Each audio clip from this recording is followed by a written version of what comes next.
welcome here to Wake Up Call with Dan Tortora, where sports truly meets that thing called life. We are proud to be here with you inside the Great Lakes Honda City studios in Great Lakes Honda City, coming to you on 7140 Henry Clay Boulevard in Liverpool, New York.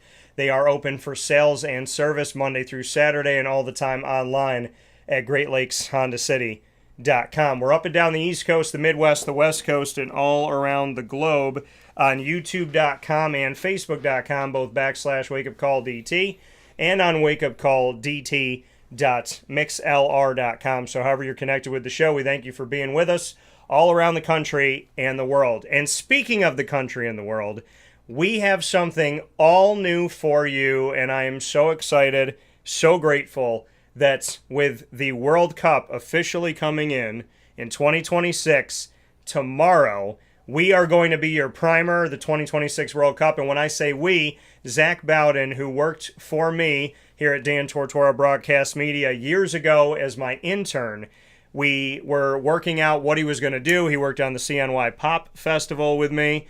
And then I talked to him about what is his interest, what does he care about. And we spoke about soccer and the World Cup. And so we created a segment. And turned this segment on, allowed Zach to kind of just go and do his thing and speak on the World Cup. And the encyclopedia of information, the passion, the care was all there. So when the World Cup ran around again, I thought to myself, why not run it back? And as I just said off the air, and I will say on the air, there was no better person to co-host and sit next to me with the World Cup than the man who I think knows it best. So I welcome back my former intern and now my friend over the years and someone who I am happy to co-host with, Mr. Zach Bowden. Zach, how are you? I'm good, Dan. How about yourself? Doing very well. Thank you for having me. Of course, it's my pleasure. So this is a great moment. It's historic for Wake Up Call because we have discussed the World Cup, but never in an official segment. We're calling it World Cup on Call, and we will be bringing you through the World Cup every single Wednesday here while the World Cup is going on. We'll be bringing you all of the information. You can see the groups now, the expansion of the World Cup from 32 to 48, adding 16 countries. And they used to have A through H, I believe, with groups. Now they have I, J, K, and L. So we will take a look at the groups in this primer and other pieces and topics today on Wake Up Call with Dan Tortora as we officially bring you World Cup on Call with myself, Dan Tortora, you know me as DT, and Zach B. So happy to have Zach here. And in hour number 2, inside of the Great Lakes Honda City Studios, we will have the Metro Conference Commissioner, Travis Tellitocci, who will be joining me to speak on National Collegiate Sports Topics affecting all conferences and leagues across the country, as well as speaking on the brand of the Metro Conference in perfect timing on the heels of them rebranding from the MAAC to simply the Metro. So that's coming up later on today. So Zach, first and foremost, just now that the World Cup, we impatiently wait every 4 years for it, what does it feel like to be less than 24 hours from it? It's about time. It's about time. I think with this World Cup, we're going to see a lot of different things. One, because of the expanded format and, with the first time seeing 3 countries co-host, never been done. I mean, 2002 was a dual co-host with Japan and Korea. So to see how a tri-host work will be interesting to see. Obviously, we have more group games. There's an extra knockout round, so any team that goes on to win will play 8 games. And I say play because obviously in knockouts, penalty shootout gets the job done, but 8 games to be champion. Yeah, and when you look at this, essentially that it's 8 games that a champion needs. Yeah. When you look at the actual World Cup, and we put it back up here on the screen, it feels like you got to play like 16 games to be a, you know what I mean? Like it seems so daunting in the beginning. I mean, it does, but I mean, and this is one thing some people questioned with the extended format was, would, the qualifying process or, the group stage itself be diluted just because there's more teams? Yeah. I kind of have to disagree. I think it gives some opportunity to smaller countries to get in there and, finally see how they do on a stage now that they actually have more opportunities to qualify. Unfortunately, I wish Italy made it because this is now 3 straight World Cups that they have missed, I know. which is really sad because, they're not just some random team. They've won the World Cup 4 times. Yeah. Only Brazil has more with 5. So, I mean, it's interesting because, with Italy, they fail to qualify for 3, but yet in that run, they can also win the European Championship. So I really don't know how to explain that or what's going on there. But, hopefully they can get back in 2030 because I think if they fail to qualify for that one, they need to take a look in the mirror in terms of philosophy. Well, and that's the thing is, what does it come down to for you? I mean, the conversation of Italy specifically, I mean, listen, I got to see, being Italian and Spanish, I got to not only see both of the countries that my heritage goes back to win World Cups, but they won back to back. Yeah. So Italy won in '06 and then Spain won in 2010. I somehow always end up in Florida in Disney around the World Cup time. Mm-hmm. So I'm looking forward to seeing how that's going to happen to me this time.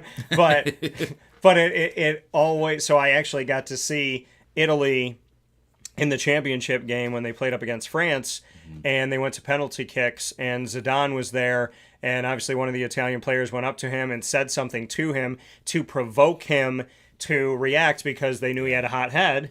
Marco Materazzi was the defender. And to know that, and again, encyclopedia, I say somebody and he gives you the name. Yeah, he actually admitted years later he did it on purpose because he knew he could get to the Zidane. He said something about like his sister or something. Yeah, it's not really something you can repeat on the air, but it's pretty bad to get a reaction like that. I mean, to headbutt a player, you really had to say something. But so he actually admitted it was intentional, and I'm sure he doesn't care because he won. But it's funny because that final, it's almost kind of like one of those statistics that sounds hard to believe. Yeah. But that final was the last knockout World Cup game Italy has played in. Which is crazy. But you go back to '06 and to that moment, and I remember working at Epcot. We have the countries because you have the World Showcase. Mm-hmm. And so there's countries that play in the World Cup that are very good at soccer worldwide that just so also happen to be countries represented in the World Showcase at Epcot. And it used to be a prerequisite that you could only work in those country key, places around Epcot if you came from those countries. Mm-hmm. So we had, if you're working in the Italy pavilion, you're from Italy, you're from France, you're from Germany if you're working in the pavilions. So I had some time. I went to the break room for all of us at Epcot, and it was like 70 French supporters. They had French flags on both sides of the TV, and then here I am supporting Italy with 3 other people, and I see the penalty kicks, and when Italy won, and they had obviously, there was no way for France to come back. Yeah. When it happened on the penalty kick, I was like, wait a minute, is it over? Like, I was sitting there going, can I cheer? Is it done? What's going to happen? Everyone's quiet there. I jumped up and screamed, Viva Italia, and I ran because it was me versus 70 people. But that was my first experience. And then 2010, I don't remember the championship for Spain more than I remember the 1-0 win against Portugal. That was such a crazy matchup where I believe it was just like shot after shot after shot and like hitting the crossbar. But I remember being around Epcot. I was at Dixie Landings Hotel, which is now Port Orleans Riverside. And I just remember that specific matchup was driving me nuts for Spain because it was so close. Yeah, well, I mean, with Spain, 4 1-0 knockout wins, and that's the record for least amount of goals scored for a team that wins the World Cup with 8. So, I mean, that's efficiency at its finest. But yeah, that game, there was a goal that Cristiano Ronaldo scored, but his teammate headed it in from an offside position that could have, I believe, have tied the game. And that's because that game was insane. There was a lot of shots, 2 attacking philosophies, but the tightest of margins win in these high pressure games. Yeah, so I mean, getting to see those back to back, but then now being in a situation where we're discussing the fact that here I am enjoying '06 for Italy, and now 20 years later, this is the third time they're not there. I mean, to go back to the point that I was thinking of before off of what you said, is this a cultural, is it within, because they talk about when you're building up a team for the World Cup, when you're building up a country that's bringing together your best players, you start extremely young and you have a system and you have techniques and you have things that you teach very young so that as they come up and get ready and prepared and are of age to be a part of the World Cup, that they have learned this thing at every level. So is this a systematic issue with Italy that they have to go back and look at how they're teaching from the youth, or if there's some disconnect between levels of coming up? Do you think this is a systematic issue as to why they haven't made 3 in a row? 100% yes. Okay. Because Spain has a systematic style in place. It's commonly called tiki-taka. Keep the ball, pass the ball, quick passing, speed on the wings. Where with Italy, Italy is known for defense. Like if you were to list the top 100 defenders of all time, I guarantee 25 or 30 of them would be Italian. But Italy has seen such a decrease in attacking talent over the last 15, 20 years that it's now kind of reared its ugly head now with the 3 World Cups they have failed to qualify for. So with that, I think they need to take a systematic look, and I think they need to make their next coaching hire, they need to bring in someone that can change that. And there's one name that keeps getting floated around. I don't know if he's actually going to take it or not, but he's the guy most Italians want. Pep Guardiola, who just left Manchester City after 10 very successful years. Okay. What do you think about it? I think if Pep Guardiola was the Italy coach, that he could revolutionize Italian soccer. Do you think it is time for Italy, who's been known for being defensively sound, is it time for them to balance to the offense? Is it time for them to lean more heavily offensively and to completely change from their history? I mean, what would you like to see Italy do? Have an ode to their defensive minded with a new age offense? Do you want to blend? What would you like to see? I think with Italy you have to blend because I think that defensive mentality is never going to go away. I mean, it's called calcio. That's just a mindset for Italy with the defense. Because, I mean, they are good at it on their day. I mean, when they won the Euros in, I call it 2020, but really it was 21 because we all know everything got delayed that year. Mm-hmm. That's how long it's been. There's actually a video of me jumping off my bed and freaking out in a positive way when Italy won the Euro during COVID. But that team was defensively set, but they had a very good counterattack. They had a couple wingers that were on form at the time. The problem with Italy is the attacking talent is not that deep because I do think they need a cultural reset to develop in those areas. So I think they can keep their defense because on their day, the defense is really good. But they do need to start developing attacking players. So, maybe start out with developing great counterattacking style. Because if you're going to sit deep like that, you got to be able to counterattack to give yourself a chance. But then when you do have the ball, understand that, little flicks here and there may not exactly be the best. Sometimes it's good to hold on to the ball like a Spain does and choose your moments to attack. Because if you hang on to the ball for a while, like anyone that watches a Barcelona or Spain game, if they hang on to the ball for a while and they just pass around looking for an opening, eventually there's going to be a defensive lapse in concentration from a defense where they strike, and that's how they usually score most of their goals. Well, I think it's a playing of the mind. You're not just wearing someone's body down, you're wearing down their mental because of the frustration of not having the ball. Mm-hmm. There's something to be said about if you retain possession for the majority of the game and dictate the game, you are going to wear someone down mentally because no matter how old we get, the child spirit inside of us is, I want the ball, I want the ball. So if you can't get the ball as the other team, there is going to be a defensive lapse somewhere, and the wearing down of a team. I know you mentioned Spain here, besides Spain, or is it Spain, which country going into the World Cup do you think is most debilitating to the mind of wearing someone down? It has to be Spain.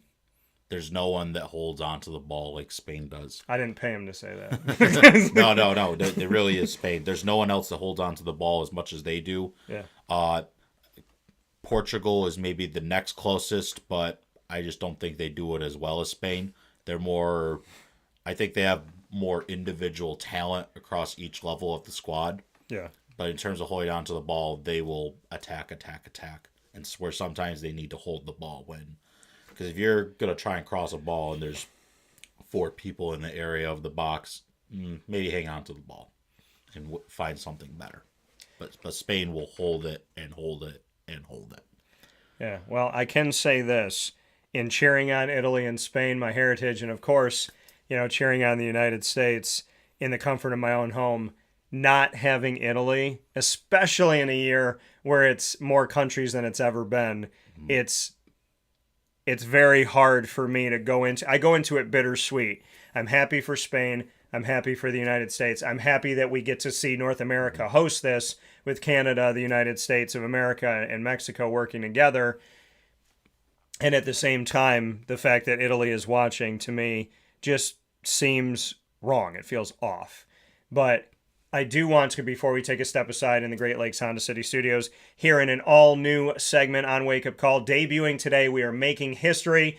If you know me and you know the show over the years, you know that I only love to make history. And so with Zach Bowden here with me and the matching hats of the World Cup in 2026, we are unveiling to you the inaugural episode inside of Wake Up Call of what we call World Cup on Call. Every Wednesday from 9 a.m. to 10 a.m. Eastern Time, we will be bringing you through the 2026 World Cup of North America, 48 teams, 1 champion. So before we go into our step aside here, I would like to hear from you to go a little bit deeper in the fact that now we have this moment. There have been games played on American soil. It's been a very long time. Before my day. So being here in this moment and seeing Canada, the United States, and Mexico all working together and having this North American World Cup, what does it mean to you as a soccer fan and, of course, as a U.S. citizen to see the World Cup here? Because let's be real, we may or we may never see it again, or maybe 30 years until we see it again. We don't know. Most likely. I think with it being here, it's great that because a lot of times when these teams come to play in America, it's like a friendly. Yeah. So it's not exactly the super most competitive game. So you may not see the top players all at the same time. This is the World Cup. Every top player will be here. So to see them in a actually competitive environment is a great opportunity. I certainly wish the ticket prices were a lot cheaper because otherwise I would have tried to make a game. But I myself work in golf now, so it's kind of tough for me to get the time off to go see a game just because it's in the thick of the season right now. But to have that opportunity, though, for a lot of people is great. It is absolutely great. Well, and I can say this too. One of my greatest phone calls I ever got, or actually it was when you came to visit me. So during COVID times, Zach reached out and was like, there was a knock on my door. And I opened the door and he said, "Hey, I was in the neighborhood and I wanted to come over and I wanted to say hello to you." And it was nice to even be thought of. And we sat down and we talked. And Zach had said to me when I hired him as an intern years ago, I said, what's your dream? What would you like to do? And you said, "I'd love to work with the PGA." You wanted to do something in the golf world. And I said, "Well, I don't have any connections to it right now. I can do everything in my power to help you. I can teach you a bunch of things. You're not going to be an intern that gets coffee and does my laundry, and you never did." I said, "From the jump, you're going to have work." And you worked on my festival, and we did the segment with, obviously speaking on soccer and whatnot. But I said, you will get the experience, and I will do whatever I can on my end. When you came and saw me during COVID time, you said to me, and I'll never forget this, I said, "What are you doing now?" And you smiled, and you said, "I'm working in the golf world." Mm-hmm. And I just remember sitting here going, You told me you wanted to be in that world. I didn't know how to get you there, but I was willing to help in any way I could. And then hearing you say you were doing something in that world, it made me feel like it gave me a pride. And I don't know, I tell that story to people all the time, like hearing somebody else go toward their dreams and be able to be on that journey walking with them and just see them do it. Like they say it and then they're working toward it. I can honestly tell you I've told that story so many times because it means the world to me that you came in saying that and that here you are doing something in that golf world. So let everybody know what you're doing. So I'm actually the assistant golf professional up at Oswego Country Club. That's what I do right now. And what do you, how is that experience for you?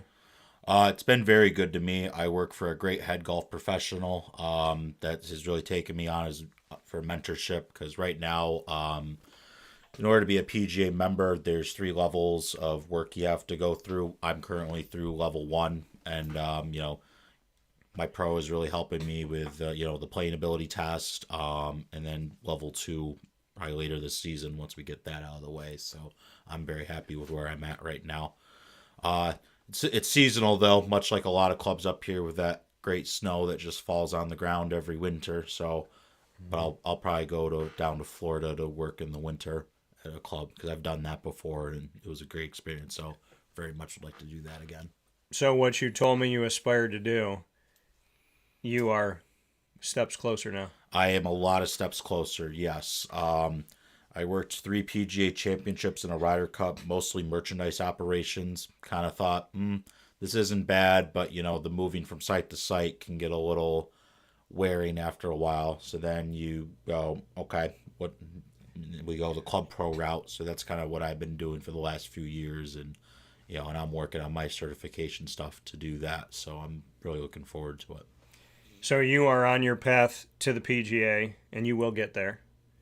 And you've worked these events, which just smart enough and, having the intelligence of saying, hey, whatever way gets me in the door to make those relationships, network, talk with people, say hello, get your face out there, get your voice out there. All I can say, Zach, is what you told me you aspired to do when you came and saw me that day and said, I'm working in the golfing world. I felt just extremely proud. And now to hear the update, even better. So yeah. I know you're going to get there. All I'm saying is when you do, don't forget about me when you get there because I want to see it when it happens. I can't forget you, Dan. That's why I'm still here. Well, I appreciate it. We will take a step aside and we want you to still be here because guess what we're doing right after this step aside in the Great Lakes Honda City Studios? We are going group by group, A through L. And my goodness, 4 years from now in 2030, how many letters of the alphabet are going to be in this group stage? But 48 countries, 48 pieces of representation of the world. And like I always tell you, if politics, if government could be like the Olympics or the World Cup, we would be such a better world because we all find ways to come together in sports. Could we just find a way to come together in everything else? We'll talk about the group stages. We'll start with A, we'll go through L. And for those of you that don't remember your alphabet, we'll bring you about halfway through it right after this inside of the Great Lakes Honda City Studios. Stay with us. Here's a message from Renee from Bryan's Landing, located on 6523 East Seneca Turnpike in Jamesville, New York. Open Tuesdays and Wednesdays for dinner, Thursday through Saturday for lunch and dinner, and Sundays for brunch. It's a lot like the way that my mom and dad ran their restaurant. We have put in place a lot of people that are family to us, very similar to how my dad hired people that were family to him. And then the tradition I'm carrying on is a lot of the items that are on our menu are my dad's. And he taught our chefs how to recreate his dishes. So I think that Tommy McNerney, who our executive chef is, to him it is an art. And I think that when he does create a dish, it's not just about making the food taste delicious, which is definitely our priority, but it's an art to him, and it's almost like his canvas on a plate where he just wants the colors to look great, and people love it because he takes pride in that. And Bryan and I appreciate that. We want it to obviously look good and taste good. I will tell you, when we opened up It was 6 weeks before COVID. And what was amazing was the community, our friends and family stepped up, and everybody did takeout. Everybody supported us. Our hearts were just so filled. So to Brian and I, obviously our friends come all the time, and we just have repeat customers in Jamesville, and I think people going to our previous restaurant in Green Lakes are making the trip to come to Brian's Landing to support us. And I mean, I think we have great food and a great atmosphere. So it's very, very important to us. Head to Brian's Landing, located on 6523 East Seneca Turnpike in Jamesville, New York, where memories have become recipes that are now meals to share with you. Tuesdays and Wednesdays for dinner, Thursday through Saturday for lunch and dinner, and on Sundays for brunch. And be sure to come out for live music Friday, Saturday, and Sunday.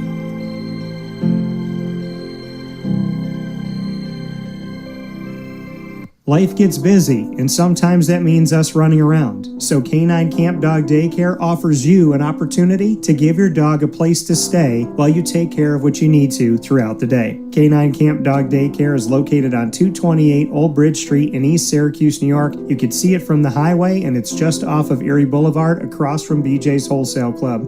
Call 315-437-7110. That's 315-437-7110 to schedule an appointment to bring your dog in and tour the facility. Appointments are Monday through Thursday after 6:30, where you and your dog can see everything that Canine Camp Dog Daycare has to offer, including a self-serve dog wash and a retail store filled with all of your dog's wants and needs, including food, treats, harnesses, leashes, and more, making Canine Camp Dog Daycare your one-stop shop for your furry loving friend. Right, Lily?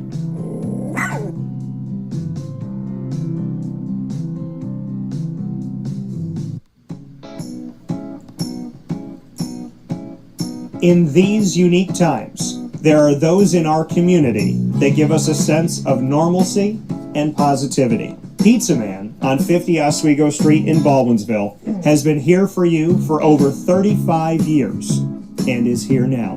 Call 315-638-1234 or order online at pizzamanbville.com to bring those familiar tastes into your home. And remember to come see our monthly on-site broadcasts centered around the community and our Baldwinsville Bees. Pizza Man in Baldwinsville. Any way you slice it, they are always here for you.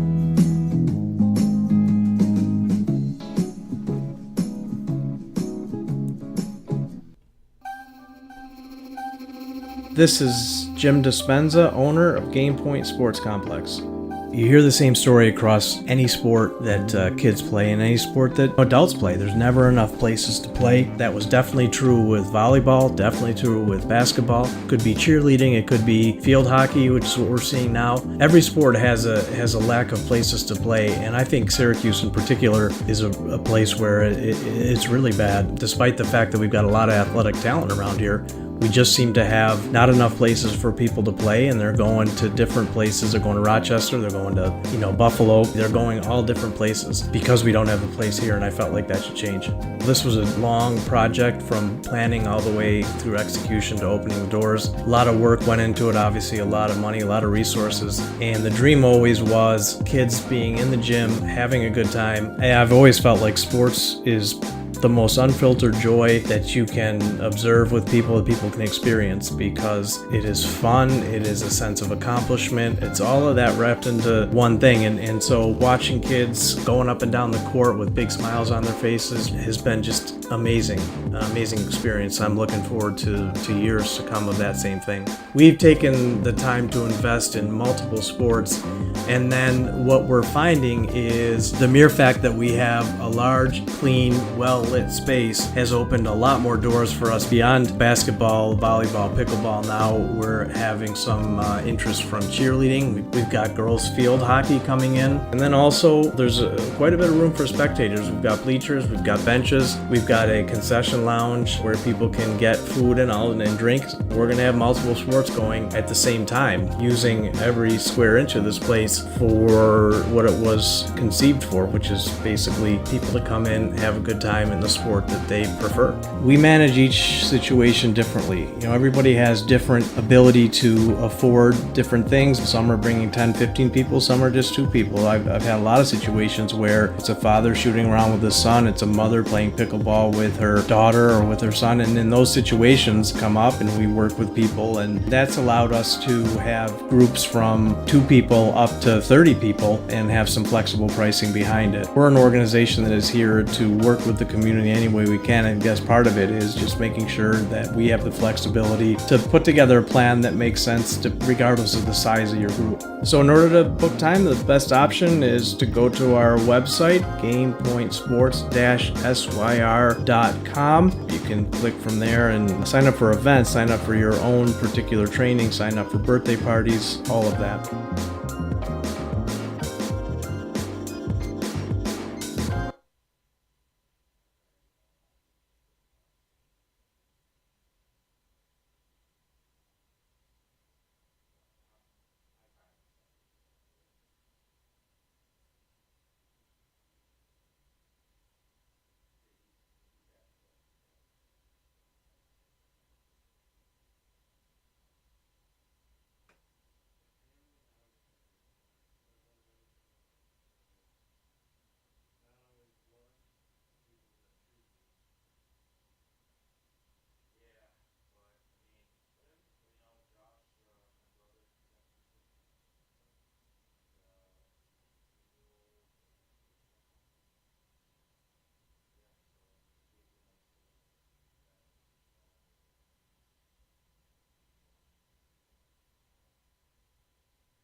And welcome back here to Wake Up Call with Dan Tortora inside of the Great Lakes Honda City Studios. We appreciate you being here, hanging out with us where sports truly meets that thing called life. And we are in an all-new segment that's here on Wake Up Call, simply entitled World Cup on Call. And I am here with Zach Bowden. And, of course, Zach worked with me years ago and he is now back to bring us into the World Cup. This is your World Cup primer. We will be with you every Wednesday throughout the World Cup. So we have over a month of soccer games that will be played here in North America, and Zach and I will be with you on Wednesdays from 9 a.m. to 10 a.m. Eastern time. And it is now time for us to jump into those group stages. As we prime this thing for you and put it up on the screen, it is now your opportunity to take a look at where we are and what these groups look like. So again, here on Wake Up Call with Dan Tortora, World Cup on call, taking a look at the group stages coming out of the break here inside of the Great Lakes Honda City studios. So we will start alphabetically, and we're going to go to Group A. And with Group A, as we take a look at this, we have Mexico, South Korea, South Africa, and the Czech Republic. And I did post on our social media, Facebook at Wake Up Call DT, X at Call DT, and Instagram at Wake Up Call _DT, the graphic that gives you the not only every group and who's in the group, but the entire group schedule. So in this Group A, the first game that will be played is going to be June 11th on opening day of the 2026 World Cup here, the FIFA World Cup, and that will be Mexico against South Africa on June 11th. So let's look at Group A, Zach. Your thoughts. Mexico, South Korea, South Africa, Czech Republic. Any front runner, any thoughts as we go into Group A? I think this one's a toss-up. I think any of the two teams can really get through. There's not really a clear-cut favorite. I mean, Mexico was a little disappointing in the last World Cup. They failed to get out of the group for the first time in like 20 years. So I think with their talent, though, and their system, they could definitely find a way to get through. South Korea, they got Son Heung-min, who left Tottenham but now plies his trade here in the MLS. He'll be the leader for them. In terms of how far they go, we will just have to see. South Africa, Czech Republic, decent squads, couple decent players, but you kind of have to think that any four of those teams could really get through. And, and with the expanded format, where before it was only the top two in each group, yeah, a lot of these groups you're going to see some third-place teams also qualify for the round of 32. So, I mean, there could definitely two, maybe even three coming out of this group. Yeah, So I would really say it's a toss-up, but, I mean, for me, I think Mexico will most likely win the group, and then second one's anyone's game, really. Yeah, I would say to you, honestly, in Group A, as I was talking about it and going through it here, I do think it's a toss-up. I think knee-jerk reaction, you would hope that Mexico is going to get out of Group A, but if they falter at all, especially if they drop one, maybe they come out of the gate and South Africa catches them early. I mean, this of the groups we're going to talk about, this is the one that I think is wide open, because beyond Mexico, I think it's a toss-up. But if Mexico somehow draws somewhere, struggles somewhere, I think that this could be a different group as far as it comes out. And with the expanded format and, with a good chance of a lot of the third-place teams qualifying, you kind of have to wonder if they get to the third game and, a team's tied and they know a point will most likely get it done. You kind of have to wonder if the teams will really push to try and go for the win knowing that. Yeah. So I'm kind of curious to see how that affects teams and their ability of wanting it. Yeah, I think what it comes down to is, like you said, I mean, systematically, if I don't have to win, I just can take this point in the draw, how are they going to handle this? And, I mean, again, Group A, I think, is wide open. Group B, I do not necessarily. I think this has got some more power to it. We have Canada in Group B. Obviously, you want to show up and show out because you're in North America. And Canada is one of the countries not only in the World Cup, but also representing their entire country and with games within their country. We have Canada, we have Switzerland, Qatar, who had the World Cup before, and we have Bosnia and Herzegovina that will be all competing in Group B. I know what I think, but where's your head at for Group B? I think Switzerland will win the group. Okay. I think they just stick out. I really don't know if Qatar's really done anything the last 4 years that justifies that they're ready to compete. I think they will finish last, and then second, third's a toss-up between Canada and Bosnia. You know, the one concern I have with Canada is that their star player Alphonso Davies has spent the second half of the club season injured, you know, with hamstrings and muscular injuries. So I mean, he should be good to go, but whether he's at 100% or not as the star man, that's something to keep an eye on. Yeah, and I think, I mean, of course, when you're hosting, you don't want to not come out of the group stages. Yeah. But I do agree with you. I think Switzerland, this group in and of itself, I think it's Switzerland might just take the cake and run away with it, and then who's going to be in second place in this? Group C, we have this little-known country, Brazil, and then we have Morocco, Scotland, and Haiti. I feel like there's a similarity here of there's a front runner and then toss-ups. I mean, do you feel the same way? Yeah, I mean, Brazil's gonna... That's a tough group for Haiti, I'm not gonna lie. Brazil will definitely get the job done. I do think Brazil versus Morocco is going to be one of the, you know, in what some people may view as a diluted group stage. I think Brazil-Morocco is one of those games that definitely stands out. Okay. You know, because Morocco did very well the last World Cup, you know, they finished fourth, first time an African team has ever reached the semifinals of a World Cup, which really shows that the game is growing so other teams can compete. But I mean, you know, Scotland versus Morocco, I think if the winner of that game will finish second for sure. Okay. And I think this is a group where 3 teams will get through because Scotland has some decent talent. You know, Scott McTominay he moved to Italy and Serie A, played for Napoli, won a Scudetto, has been playing very well. I think that you'll see both of those teams through, but in terms of who finishes second, it's going to be whoever wins that Scotland-Morocco game. You know, but for teams like Haiti, this is a great opportunity for them to, you know, see how they compete. I mean, I'm not going to lie, that Brazil game might be a little tough, but, you know, I'm sure they'll have a great experience, and that country seeing their team in a World Cup is a great opportunity for them. Yeah, and shout out to Haiti and everyone who is Haitian to be able to celebrate the fact that you will be able to be a part of this. And I think the matchups are going to be great in the experience, and hopefully Haiti does some good things here. So we've talked about Group A, we've talked about B, we've talked about C, and coming out of A, we feel comfortable at least with Mexico to come out of Group A. With Group B, we feel comfortable with at least Switzerland coming out of Group B. And then in Group C, obviously the Brazil factor is a big factor in the grand scheme of things here. I think they've underwhelmed at some recent World Cups, but hopefully they can bounce themselves back because they were the country to, like, there were people walking into a World Cup. They didn't care how many groups, how many teams, what was going on. The fan favorite, the betting favorite in a lot of World Cups over the years was Brazil.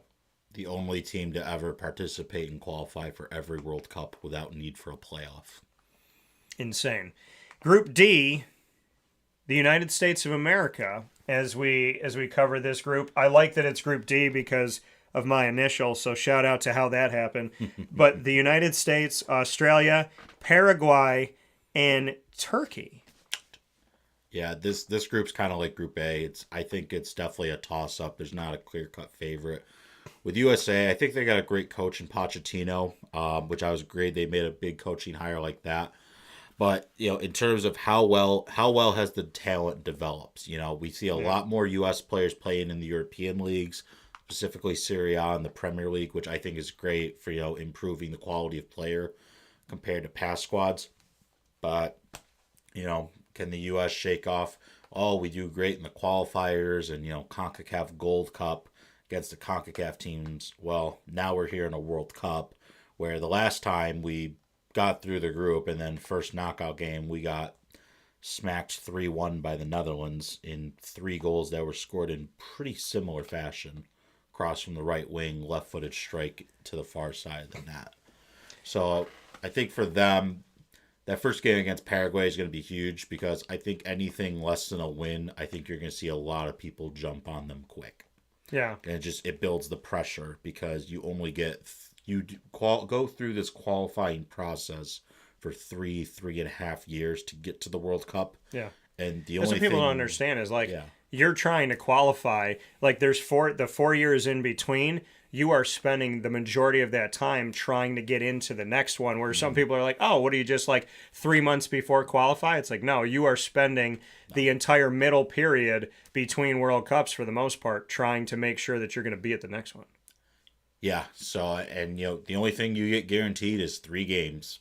Yeah. And you have to get something out of those 3 games. And those aren't exactly easy opponents. Australia always surprises people. I remember a World Cup where they gave the Netherlands a run for their money. They lost 2-3, but it wasn't easy.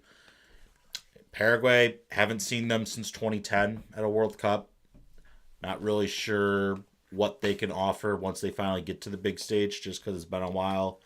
And Turkey, they got some players that could hurt on the counterattack. So this is not going to be a cakewalk by any means. Yeah. I do think the U.S. will get through. I just don't know if it's going to be as a winner, runner-up, or one of those third places, because this is probably the most balanced group out of all the groups. So I'm going to go ahead and throw this up here. I think Paraguay might throw a monkey wrench in this thing, but the United States and Australia, I could see them both going here. I don't feel like there is a dominant. I know we talked about, the A, B, and C groups that we felt good about one country. I think in D, I think Paraguay could do some damage, and then I feel good about Australia. I feel good about the United States. But I also think, we're looking at maybe 3 of the 4 that could contest here. Of Mexico, Canada, and the United States all hosting the 2026 North American FIFA World Cup, which country do you feel best about? Since they're in the first 4 groups that we've talked about here, moving forward, United States, Mexico, Canada, if you had to rank outside of the group stage, which countries that are hosting have the best opportunity, in your opinion, to actually go the farthest? Rank who's going the farthest of the host countries. I think first is United States because of the defensive stability. Okay. I think second would be Mexico, just because there's more talent around the squad. Canada, I hate to put them third, but I have to, because you have to wonder who's going to help Alphonso Davies. Or if Davies goes down, who's going to carry the flag? I want to say the United States. I think Canada is like teetering on this. They're either going to surprise us or it's going to be underwhelming for their home country. So I think we're in a place with Canada where it's either going to be a very disappointing World Cup or it's going to be one that maybe most people were not prepared for in a good way. So I'm going to say United States. I'm going to say Mexico and Canada, because I feel Canada is the one that's like my 50-50 ball right now. Yeah, the one thing I'll say about Canada is over the last 4 years, they have done very well. Actually, I'll say even 5 years, to be honest. 5 years, they have really done well to improve, start competing in the CONCACAF championship, and, being at the last World Cup. You just got to wonder, if this tournament was in 2030, I think Canada would be a little more developed. So you got to wonder for them. Maybe it's a little too soon. Okay. But it's here. They're in. They have a talent to build around. But we'll see what happens with them. Yeah. I think they will give it a very good run to get out of the group. I just have to wonder beyond that once the competition starts getting a little tougher. Absolutely. So we have all 3 of our host countries settled up here in groups A through D. Group E, dare I say, is the most dangerous one that we have talked about up to this point. Germany, Ecuador, the Ivory Coast, and Curacao. What are your thoughts? I think Germany will get the job done, but I don't think they're going to win the group. Okay. This is kind of the first World Cup where, compared to in the past, Germany, before their last 2 World Cups, they made the quarterfinals for like 70 years straight. Everybody feared playing Germany. You'd always see them in the semifinals, be a tough out. A lot of people just aren't fearful of Germany in this World Cup. Ecuador did very well in the South American qualifying with a great attacking style. So I think for this, I think Ecuador and Germany definitely get through. I do think Ecuador wins the group, though. I'm going to say, I think the Ivory Coast is going to shake it up a little bit here. I think they can definitely shake it up. There might be a draw or two that might cause some people concern in this. I think they're going to make it interesting. It's just looking at this group, and maybe it's from, the past and some things that have happened, but I think the Ivory Coast is going to make this group stage kind of keep some people on their toes. But Germany, I feel good about. I think it's interesting, like you said, Germany being so successful for so long that you consider they're going to make it to the final teams that are there. But Ecuador, I like the fact that in their evolution, in their growth and progression, that you actually feel better about them than you feel about Germany in this group. Yeah. I think just because, with Ecuador, they play a better attacking style, where Germany, they kind of play more reactive style. They know how to take the game to people, but sometimes they get pegged back a little bit. And in the last couple tournaments, they've kind of struggled when getting pegged back. And, just with Germany, who's the striker? Yeah. Because for so long they had Miroslav Klose, but he's been retired for 12 years. And ever since he's retired, they haven't really found the answer. So that's kind of like my big question mark with Germany, because they got a great system, but they need a guy to finish the attacks. And I just don't know if they have someone that consistently does that. But credit to Ecuador in the sense of, if you've been watching if you've been watching the history of the more recent World Cups, they're not an easy out. They're not an easy team to play. They're not. They have found a place in this thing. And dare I say, they can be dangerous outside of the group stage. I agree. I very much agree. Do you think that they're well-rounded? Do you think they have everything they need, or is there a hole in Ecuador? I don't know if I want to call it a hole in Ecuador, but I feel like they have a player at each line of the team that is able to lead others and make the system work. And with Ecuador in the qualifying process, they know that when people come to their country to play, they're at a higher elevation, so their fitness levels are through the roof. It's like going to Colorado. You're playing in thinner air, and they know that's a strength of theirs in qualifying. Yeah. So, and I think they've realized that, to where they're going to use that more to try and qualify for more World Cups. So their X factor is their lungs. I would say so, yeah. Just because Ecuador, higher elevations. I think if a game goes to extra time, you're going to see that those lungs come in handy in extra time. They talk about Colorado all the time, so very interesting. And again, Zach never disappoints in why I want him here. The encyclopedia continues, and the angles that he takes on this makes me just I feel like if I wasn't the host of Wake Up Call and I heard you talking about this stuff, I'm like, who's saying that right now? You know what I mean? Like I would be interested to engage in this if it wasn't my show, and not because of me. It's no ego here. It's because of listening to Zach. Group F, we're going to go to the Netherlands, Japan, Tunisia, and Sweden.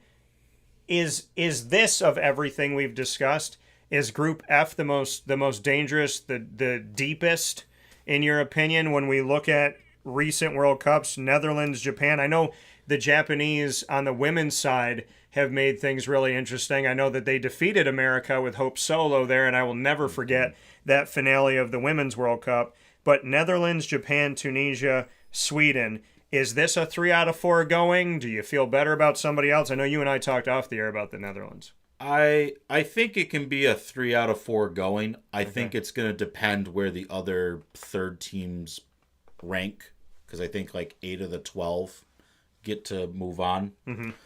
So I think it'll depend on the other groups. With Japan, in 2018, they really could have gone farther than the round of 16, because they were up 2-0 against Belgium, a team that eventually finished third in 2018, but Belgium came back to win 3-2.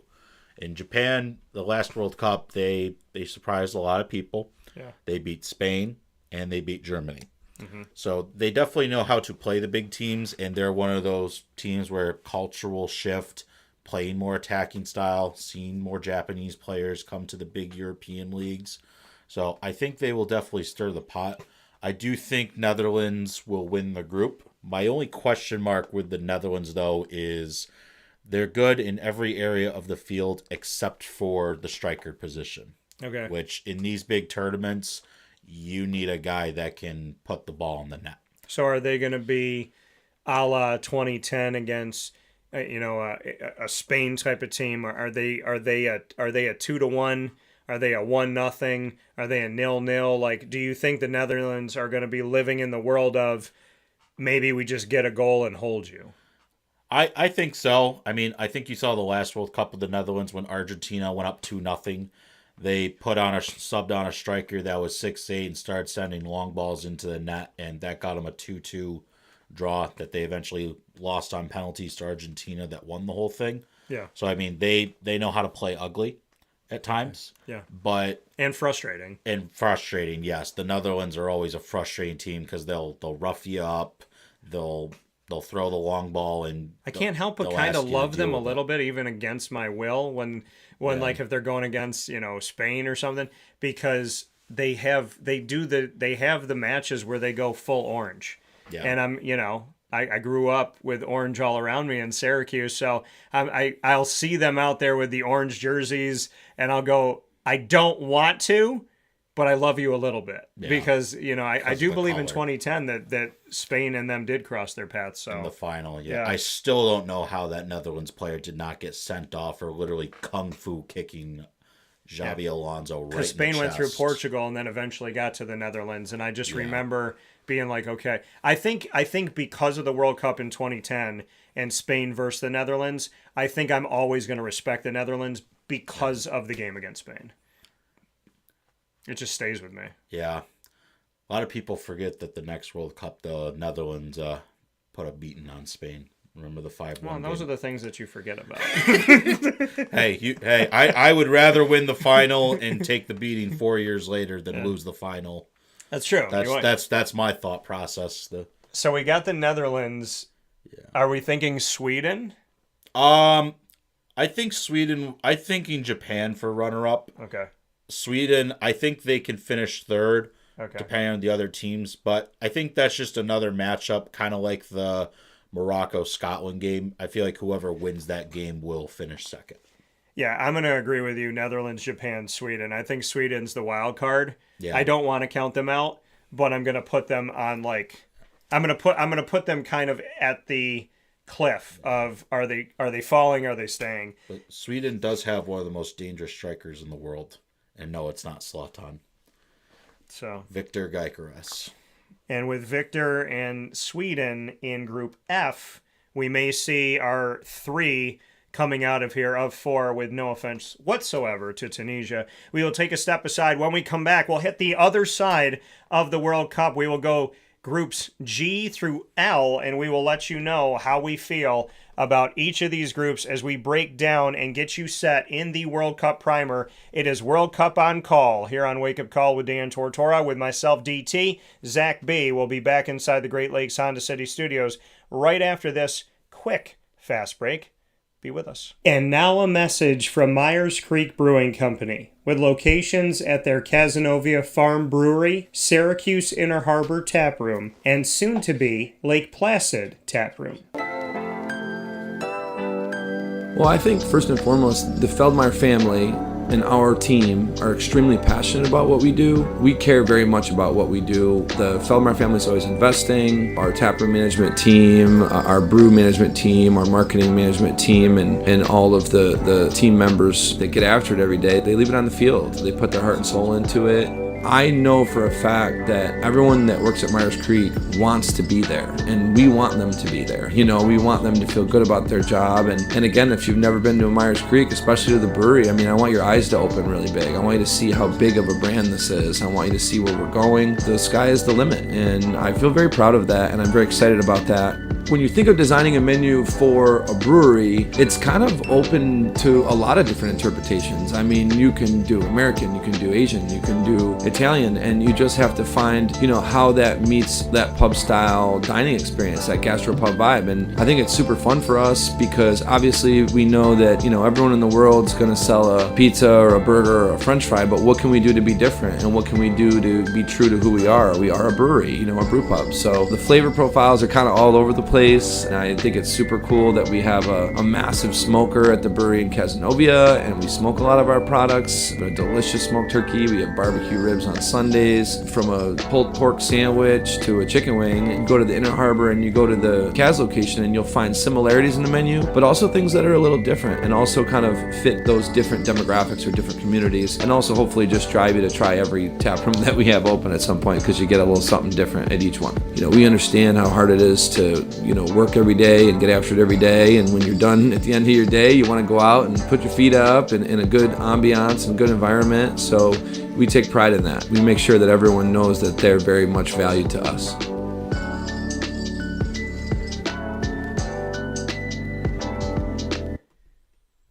And a welcome back here to Wake Up Call with Dan Tortora, where sports meets life inside the Great Lakes Honda City studios. Great Lakes Honda City coming to you on 7140 Henry Clay Boulevard in Liverpool, New York. They are open for sales and service Monday through Saturday and all the time at GreatLakesHondaCity.com. And you know me, I will not promote anything I don't believe in. I have only driven Hondas from Great Lakes Honda City, the former Honda City of Liverpool, for over 11 years now. And I love my black on black on black Honda CR-V. I'm spoiled. They got me to up the ante here and get my leather seats and my heated seats and my sunroof a few years back. And now, I'm spoiled to have my 2025 rocking it. I love the front. It is sleek, but I'm still yet to name this one. I always name my cars. So my first ever Honda, my white and black 99 Honda CR-V, was Rhonda the Honda. Rhonda the Honda. And I love her dearly. I will always love Rhonda. Arguably saved my life when I got hit by a drunk driver. So I will absolutely just show her the love. But this one needs a name, and we'll find one. Make sure that you name yours over at Great Lakes Honda City today. So we are here on World Cup On Call. This is the debut of an all-new segment, World Cup On Call, bringing you every Wednesday from 9 a.m. to 10 a.m. Eastern Time, maybe a little bit after, through the World Cup. And we are giving you the primer in our inaugural episode here on Wake Up Call with Dan Tortora, with myself, DT, Zach B, Zach Bowden here, rejoining me after working with me here at Dan Tortora Broadcast Media as an intern years ago. We are now bringing you the World Cup all the way through, and we are here with you on the eve because why not give you everything, all 48 countries, right before it starts? That's what we're about here on Wake Up Call with Dan Tortora, doing things differently, having fun, and I got the ace in the hole because I got the encyclopedia sitting next to me. So let's go to Group G. On the other side, we handled one side of the World Cup. Let's go to the other side. Start with Group G on your screen.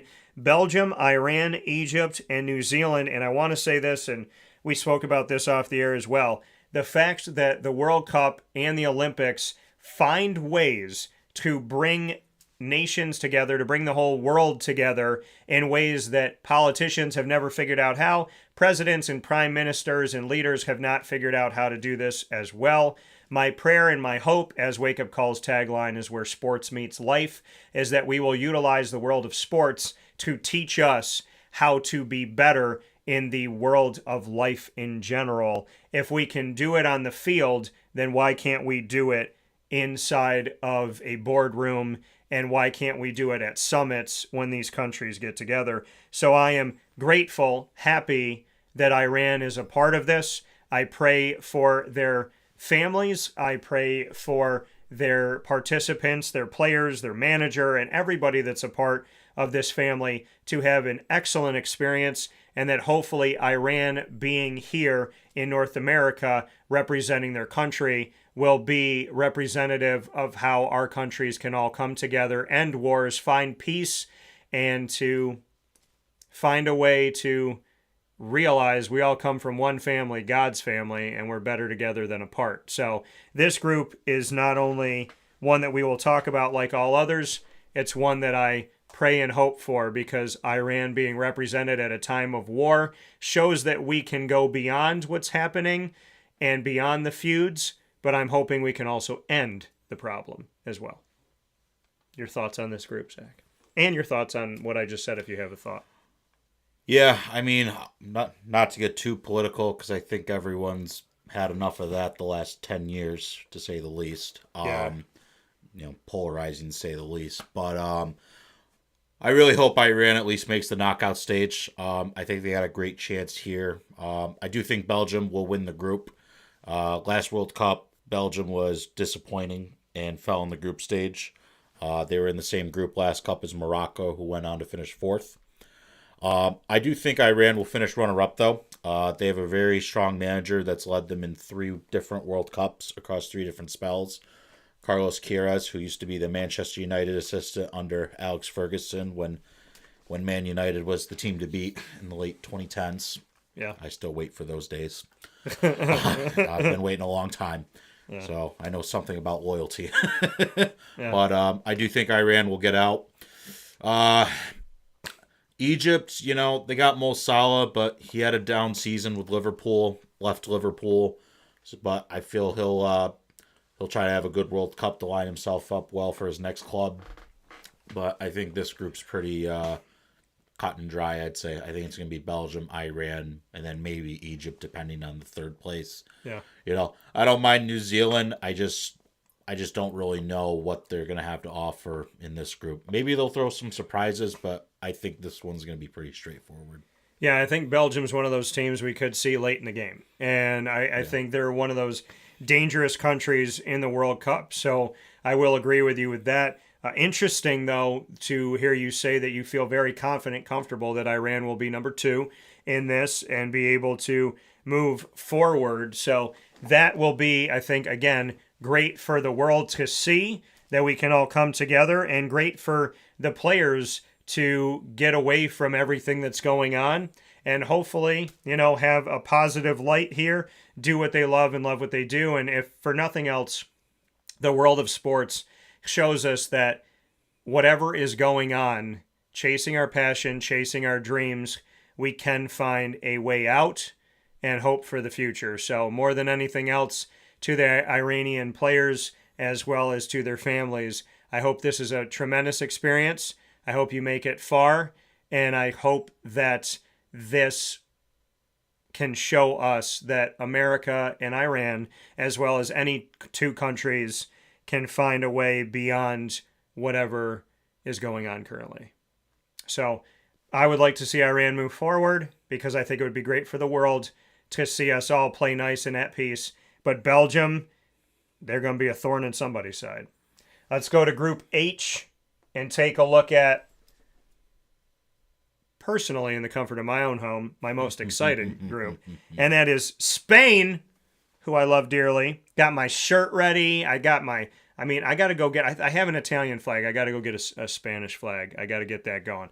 But very excited for Spain, Uruguay, as well as Saudi Arabia and Cape Verde, all a part of this.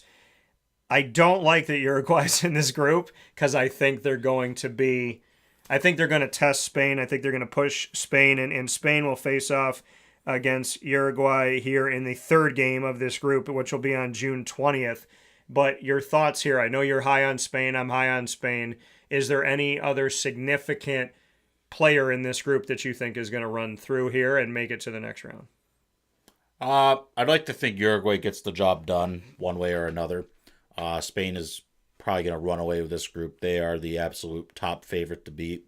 Reigning European champions. They've won 3 out of the last 5 European championships.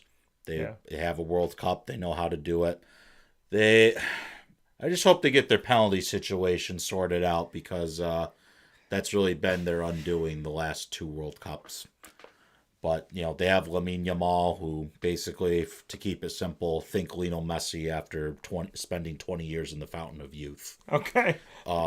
Just 18 years old, world at his feet, very big attacking threat, and is the leader of this team at such a young age. But Spain is definitely one of those big favorites.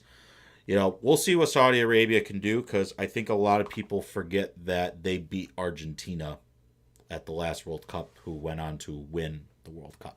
Yeah. So, you don't know what kind of surprise Saudi Arabia can throw. Uruguay is just one of those teams where they are going, it's like the Netherlands. They are going to frustrate you. Yeah. You have to appreciate their ability to do it. I just don't think this is a squad as strong as previous World Cups. Okay. Because there's no more Luis Suarez at the striker position. There's no more Diego Godin at the defense position. You just gotta wonder who's going to fill those boots, and I don't think they found a clear-cut answer during qualifying that keeps that level. But I mean, I think Uruguay will get through.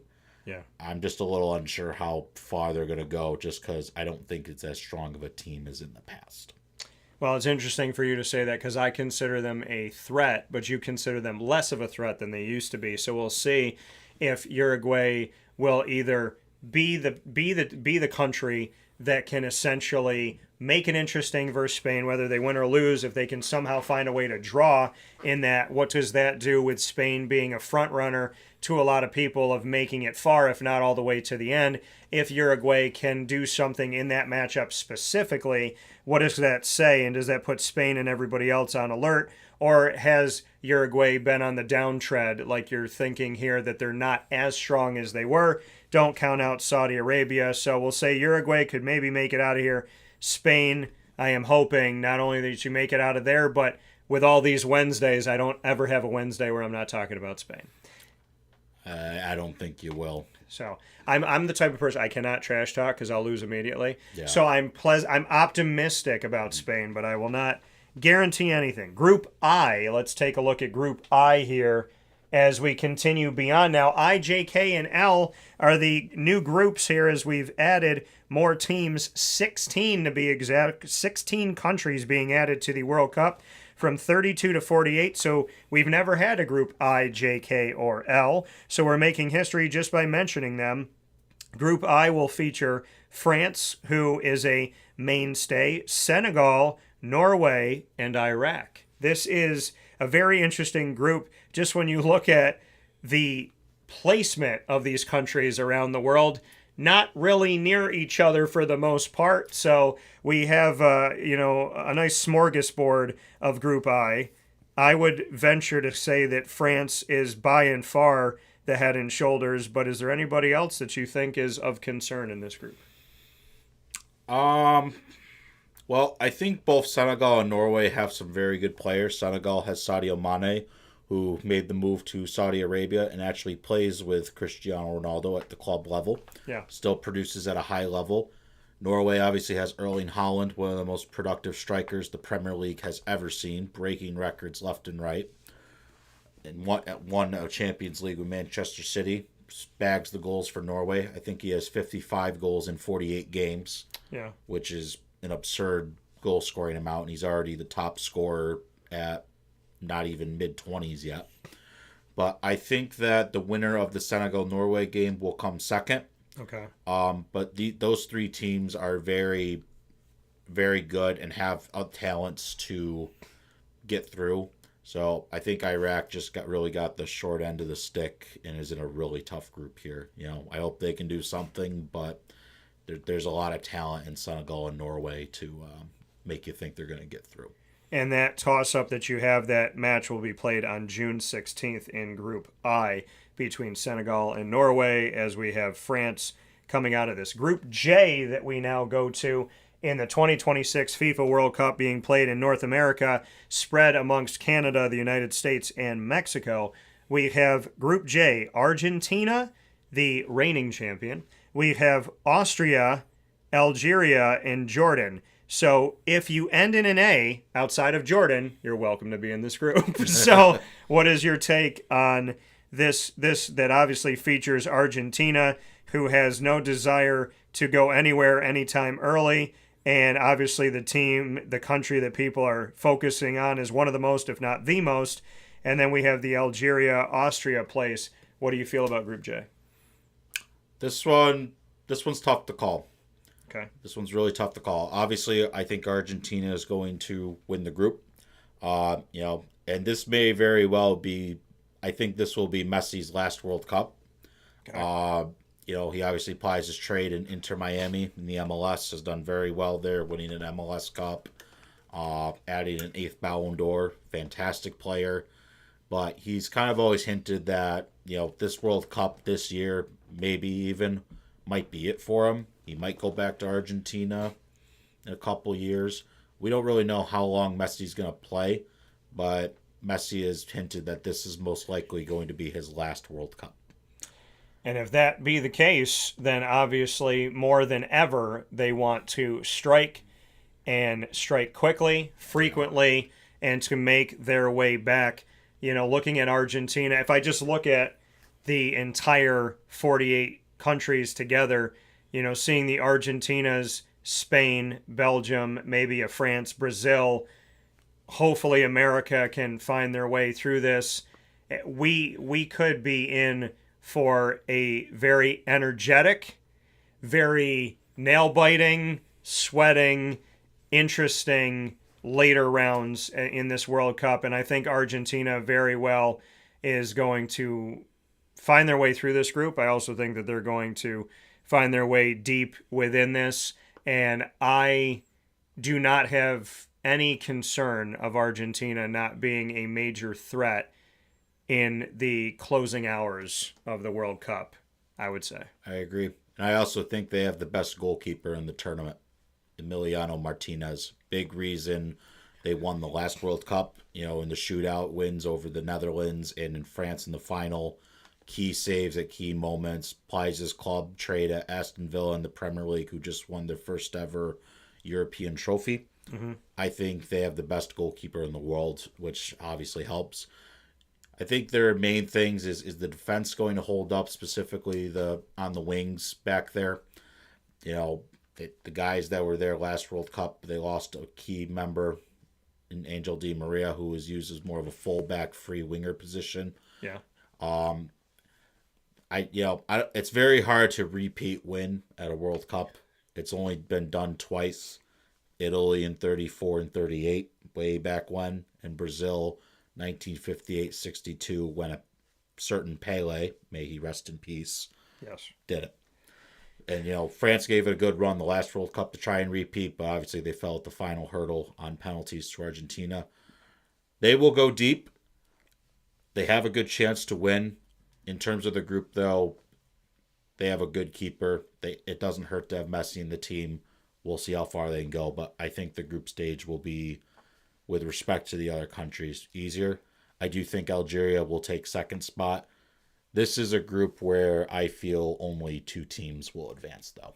Okay. So Algeria and Austria, I'll consider them my toss-up here. Yeah. Argentina, if you win, I already have my line created. Don't mess, in parentheses, don't mess with Argentina. So we'll see as we go forward here, but I feel good about Argentina, not only in this group, but overall. Group K, our second to last group that we will discuss here in your primer for the 2026 FIFA World Cup, played in North America, spread amongst Canada, the United States, and Mexico. Here in our segment and in our inaugural episode of this World Cup on call that will be with you every Wednesday from 9 a.m. to 10 a.m. Eastern Time, minimally, maybe beyond that as we are today, with Zach B. and myself, DT. Group K, Portugal, Colombia, Uzbekistan, and the Dominican Republic, Congo, sharing here and having the split flag here. So what are your thoughts on this group? We've already talked about the fact that Portugal is, in my opinion, never an easy out, and I think they're the last country that you want to overlook. But your thoughts on Group K? I think Portugal is the dark horse of the tournament. Okay. You know, they're that team. There's only 8 teams that have ever won the World Cup. Portugal is the closest to knocking on the door to make it 9. And like Messi, maybe it being his World Cup, this could also be Cristiano Ronaldo's last World Cup. Yeah. And this is the most talented Portugal team he's had around him in his career, because this is him and Messi's 6th World Cup. No players have ever played in 6 World Cups. I think this is a pretty clear-cut group. I think it's a 2-teamer. It's going to be Portugal and Colombia. I think Portugal will win the group. But the thing with this Portugal team is there's more than just Cristiano Ronaldo.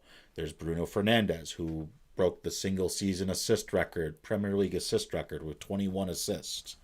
The 2 players that had it, Kevin De Bruyne of Belgium and the legendary French striker Thierry Henry, who were both stuck on 20, respectively, for assists in a season. But Colombia, they're a fun team. They'll bring the vibe for sure. But I think they'll come second. Maybe get a draw with Portugal. Who knows? And we'll see how the other teams do. Congo and Uzbekistan, these are two of the teams we don't really see often in the World Cup. Yeah. They're finally here. Let's give them the opportunity. The game between those two will definitely be interesting. But I actually have Portugal as my favorite to win the whole thing. Because I think that the talent, them and France have the two deepest squads in the whole tournament field. I didn't want to hear you say it, but I'm not surprised that you have Portugal winning the whole thing, because I know, as we talked about, Spain-Portugal back in 2010,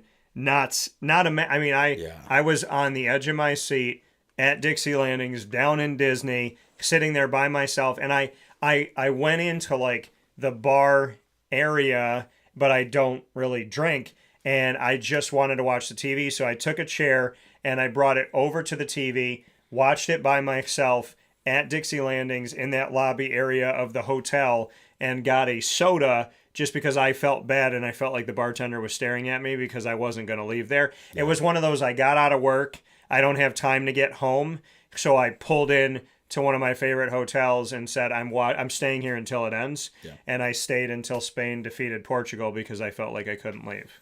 Yeah. And, nursed like one Coca-Cola the whole time. Oh, so Group L, the final group that we have here in our primer for the 2026 World Cup. World Cup on Call here with Zach B, myself, DT, on Wake Up Call with Dan Tortora inside the Great Lakes Honda City Studios. If you are awaiting our Metro Conference special Commissioner Corner, it is coming up in just a few moments, and we appreciate your patience. Group L, England, Croatia, Ghana, and Panama. Ghana, just so you all know, my friend Patrick Tindana from Ghana, who was with me at Marywood University. Not only, Patrick, do I think of you anytime there's anything connected to Ghana, but I also think about, again, World Cup down in Florida, Disney area, Buffalo Wild Wings. The place is packed full of people cheering on America. Ghana's playing the United States of America, and these three gentlemen walked in, and there was nowhere to sit, and I had a table by myself, and they said, "Can we sit with you?" And I said, "Sure." And they sat with me and ended up being the only three people in the entire place cheering for Ghana, where I had to constantly look around the room and go, I'm not with them. So America, Ghana, which did not end well for America in that matchup. England, Croatia, Ghana, and Panama, our final group. How do you feel about Group L? I think England will win the group because they've done very well at the last two Euros. Unlucky to lose a penalty shootout to France in the last World Cup. Yeah. Or, well, should I say, actually, they missed a key penalty to lose that way. It's almost as bad as a penalty shootout. Yeah. But with England, Harry Kane made the move to Bayern Munich, banging in the goals for fun, almost on the Ronaldo and Messi level we're so accustomed to. I think that they will go far. You just got to wonder if they can hold defensively. Mm-hmm. They left a lot of big-name players out of the squad. And they actually have a German coach, Thomas Tuchel, very good tactician that will take them far. But you got to wonder how they're going to respond when they're packed in deep, being fired at will against a team like Spain. Croatia-Ghana, I think, is one of those interesting matches where it's a toss-up where whoever wins will be the team that moves on. Yeah. Because Croatia has the older legs. They've done well the last two World Cups, but you got to wonder if the age catches up.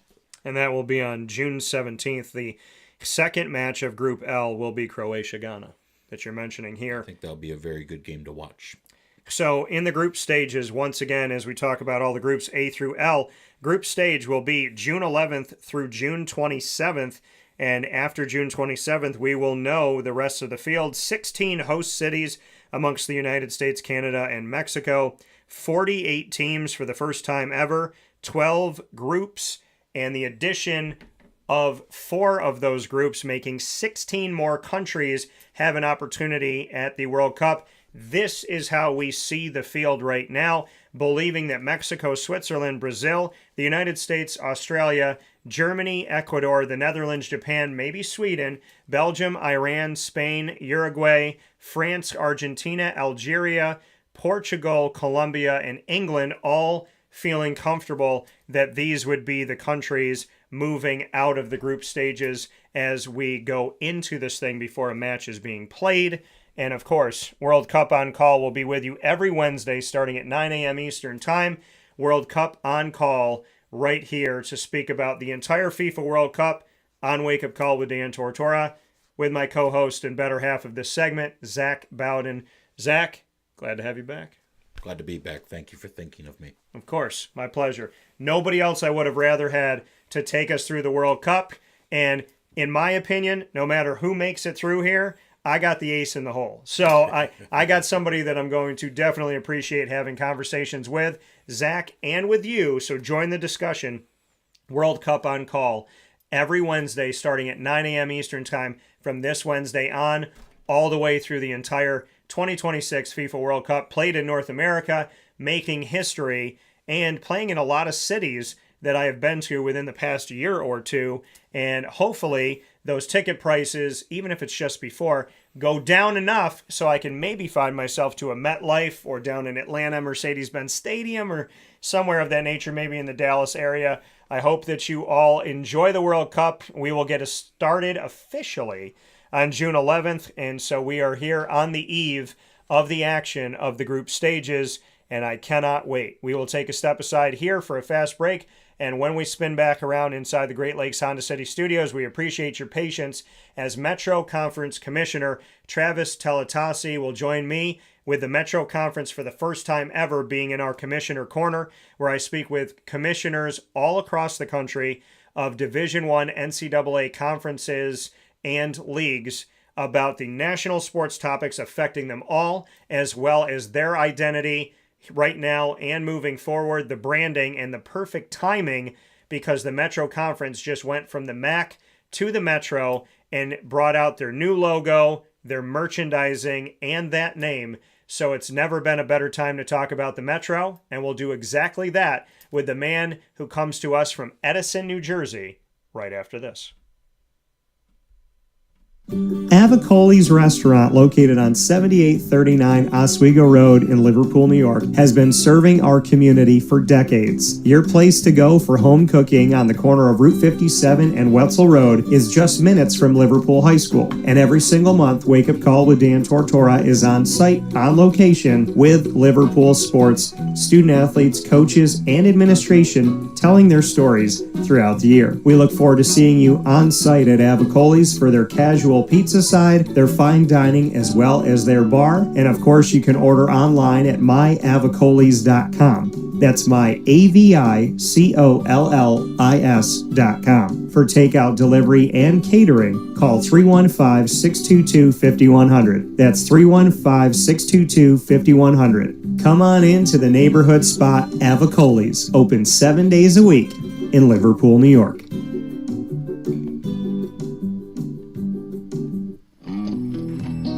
K9 Campground Dog Boarding is your home away from home for your furry-loving friends. Open 7 days a week with drop-off and pickup times in the morning and later on in the day and early evening. K9 Campground Dog Boarding is the spot to trust with your dog for short and long-term stays. Call 315-299-4013 for more information. That's 315-299-4013, and go to k9campground.com as well. That's K9, ground.com, where you will find all of the information on their different cabins, which include the Classic Cabin, Executive Cabin, Grand Cabin, and Luxury Cabin. K9 Campground Dog Boarding, where your dog will have indoor and outdoor areas as well as their own private cabin for any size, any breed, as well as dogs with different needs. Dog parents and dogs alike choose K9 Campground Dog Boarding. Isn't that right, Lily?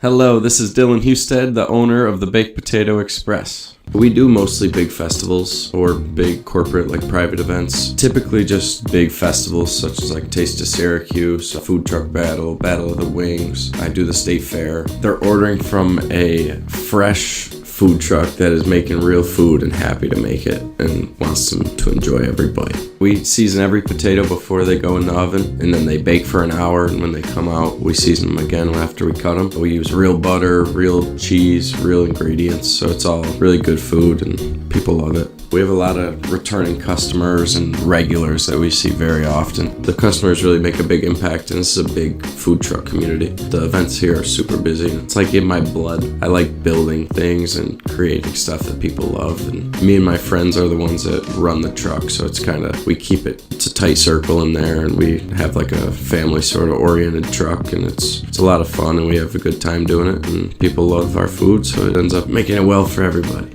You can contact the Baked Potato Express at thebakedpotatoexpress@gmail.com or the Baked Potato Express on Instagram or TikTok. We are very happy to be partnered up with Wake Up Call with Dan Tortora as the exclusive sponsor of the Annoying Moment of the Week. And be sure to try DT's baked potato creation at all of our food trucks. The Baked Potato Express. Let's get baked. Looking for your next ride? Look no further than Great Lakes Honda City, located on 7140 Henry Clay Boulevard in Liverpool, New York. Serving our community for decades, their new and pre-owned vast array of vehicles are available to you Monday through Saturday on site. To search from home, shop at GreatLakesHondaCity.com. Call 315-365-5576 to set up an appointment. That's 315-365-5576 for Great Lakes Honda City, 7140 Henry Clay Boulevard in Liverpool, New York. Great cars, great people, Great Lakes.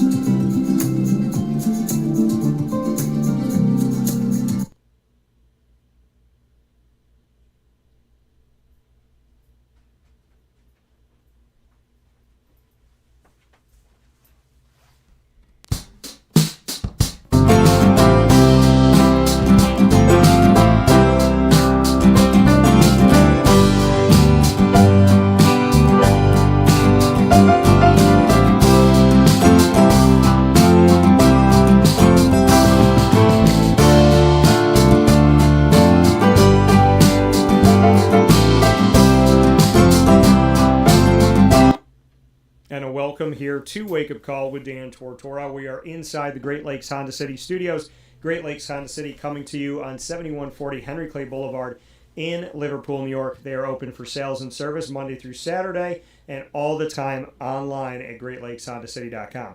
You know, Commissioner Corner is a huge piece of what we do here on Wake Up Call. Over the years, we have literally developed a show within a show, and the whole point of Commissioner Corner is to give the leaders of collegiate athletics across the country, north to south and east to west, the opportunity to have an even playing field to speak on the national topics affecting every conference and league, as well as to speak on the identity of their conference. And what a perfect time to speak on the identity of this conference, as we are within a short window of them changing the name to the Metro, giving us a new look, but keeping that red, white, and blue. And I'm here with the Metro Conference Commissioner, Travis Tellitocci, here with us. And Travis, it is my honor and my privilege. As I told you off the air, I have known about you, known about this conference, respected the conference, and have been waiting to have the opportunity to put a spotlight on my show here on Wake Up Call for the conference. What better time putting all this work in? I said God's perfect timing, that I didn't do it when it was the MAAC. I get to do it now as you are the Metro. So welcome to the broadcast. Well, I appreciate you having me. And as you mentioned, this is perfect timing to talk about the MAAC and the Metro. Yeah, and so for you, I mean, when I talk about, obviously, my coverage of collegiate basketball across the country, I'm going conference by conference, league by league, and going through each of the tournaments that we have in the postseason that decide the automatic bid. And I found myself over the years saying on my show, the MAAC, not that MAAC, the other MAAC. Or I'll say the MAAC, where I'll just give it a little more A to it, because you have the Mid-American, and then you had the Metro Atlantic Athletic Conference, and now you're being, obviously called the Metro. Did you find that to be something, too, when people would say the MAAC, and there's the conversation of the MAAC or the MAAC? Absolutely. I think anytime you have a conversation with somebody and you introduce yourself and you tell them who you are and what you do, you find yourself explaining the name. And I said it when we did the relaunch. Part of what I think stuck with me during the president's meeting when we met in December in New York City is the designer that was working on the logo said, if you've got 30 seconds to give an elevator pitch on the MAAC, you guys spend the first 15 seconds telling people who you aren't rather than who you are. And that stuck with me during the whole process of, we spent time, to your point, saying that no, we're the MAAC with two A's. We're the other MAAC. We're the MAAC that doesn't sponsor football. We're the MAAC in the Northeast. So it becomes a negative in a sense and a challenge when you're trying to establish your own identity. And that was a lot of the driving force behind it, is we really need to establish our own identity. And yes, we have 45 years of history, but the confusion was real, and it's something that we wanted to address. Yeah, and I, like I said, especially during conference tournament time with basketball, I found myself in that world of the MAAC and the MAAC. You said the 30-second elevator pitch, and I thought I find it funny because I told you off the air I was just teaching a class and teaching high school kids about podcasting, broadcasting, really, bringing something together in the broadcast journalism world. And I said to them, I was like, if you're on an elevator for 2 minutes, you need to have your logo, the name. The name has to talk about the logo. The logo has to be suffice without the name, and then your tagline has to also bring it all together. So they all have to have the symmetry. And I gave them an example of Wake Up Call and the sun rising out of the coffee cup and Where Sports Meets Life being the tagline. And I said, okay, let's say I have 2 minutes, and then I did it in 30 seconds. So I find it really interesting and kind of ironic that you said when you're talking with the person developing the logo that they told you you have 30 seconds. Yeah, and again, I think you've got a short window to captivate people's attention. Something that I was talking about with throughout this process with somebody about is, how do you think that it was really never addressed for all these years? And I think that has a lot to do with the advent, obviously, of social media and ESPN Plus now. And you think about selection shows, like we have the most problems probably on those selection shows and in our national broadcasts, where people that aren't as familiar maybe with us in the Northeast that are calling our games and seeing us on a regular basis, when they have to say the Metro Atlantic Athletic Conference, they get tripped up. So I think as that exposure has grown over the years, and now every single game that we have in basketball is on ESPN Plus, every selection show is televised, you have social media, I think it's a problem that probably sped up over the years and might not have been an issue in the early 90s or even early 2000s, but it's something that, again, our membership really felt strongly that we needed to do. And, we're excited for the future. We're excited for July 1 when we officially transition over to the Metro. Yeah, and what I love about this moment for you is the reality of going behind the scenes with you and talking about the journey, right? The iceberg conversation that most people see the tip, but they don't see the majority of the iceberg. They don't see the work. They think, oh, did you just decide within the last couple months or here in 2026 to do this? You took over as the commissioner, only the fourth commissioner in MAAC/Metro history. And when you took over in May 2023 to where we are now, right, these 3 years later, essentially a little over 3 years later, I would imagine that this was a process that's been going on for a long time. How long, since taking over in May 2023, how long have you spent on the branding, the messaging, the logo as the commissioner of this conference? Let everybody know what was beneath the water over the years of how long you've truly been working on this. So the big joke, I think, in the commissioner's world is when somebody gets a commissioner's position, the first two things that they do is they change the logo and they move the office. And I didn't do either one of those coming out of the gate. I think there were other priorities that we had right out of the beginning. And to your question, one of those first priorities for me was membership. And I looked at our membership that at that time was at 11 and felt that, coming from the OVC, that was something that we dealt with pretty hard over my time there, towards the end of my time, and we needed to do that right out of the gate. So, we had a media rights negotiation that we had to do. We had to find a home for our basketball tournament. So logo branding was there from the beginning, but it got put behind some of those other projects. We started our strategic plan in 2023, and that's where a lot of the commentary came in terms of our branding and our identity. We had a lot of focus groups, board of trustees members, alumni, student athletes, faculty members, coaches, and we talked a lot about our brand, a lot about exposure and identity, and it kept coming up over and over again in all of those groups. We did a survey of, that needed to be a priority. So once we got some of those other projects completed, we hit it pretty hard starting last summer. And we had a committee that we worked with, our technology and digital marketing committee, which was led by one of our presidents. We had a couple of ADs and SWA and some of our marketing administrators on that committee. And we started with the name. And that was the first out of the gate. Did a lot of testing sessions with, again, a lot of the groups I mentioned. One of the groups that I thought was really important, and we talked about this from the beginning of the interview here, was we put together a group of national media. That's the group that needs to get our name right the most. So they were very helpful in saying one of the things that came out of there was that simplicity lends itself to a clear identity. And, so very helpful in that aspect. We had debated a couple of different names, but ultimately came back to the Metro and the Metro Conference. We talked a lot. There was a Metro Conference back in the day, although that was not the official name of the conference. It was a much longer name that abbreviated down, much in the way that we just did.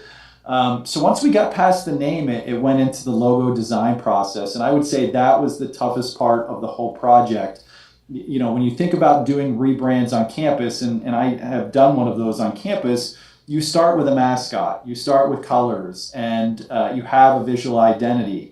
Whether it's a fox or a purple eagle or a stag, you're starting with something, and you tell the designer, go make that fox look a little more fierce, change some of those colors, modernize it, and call it a day.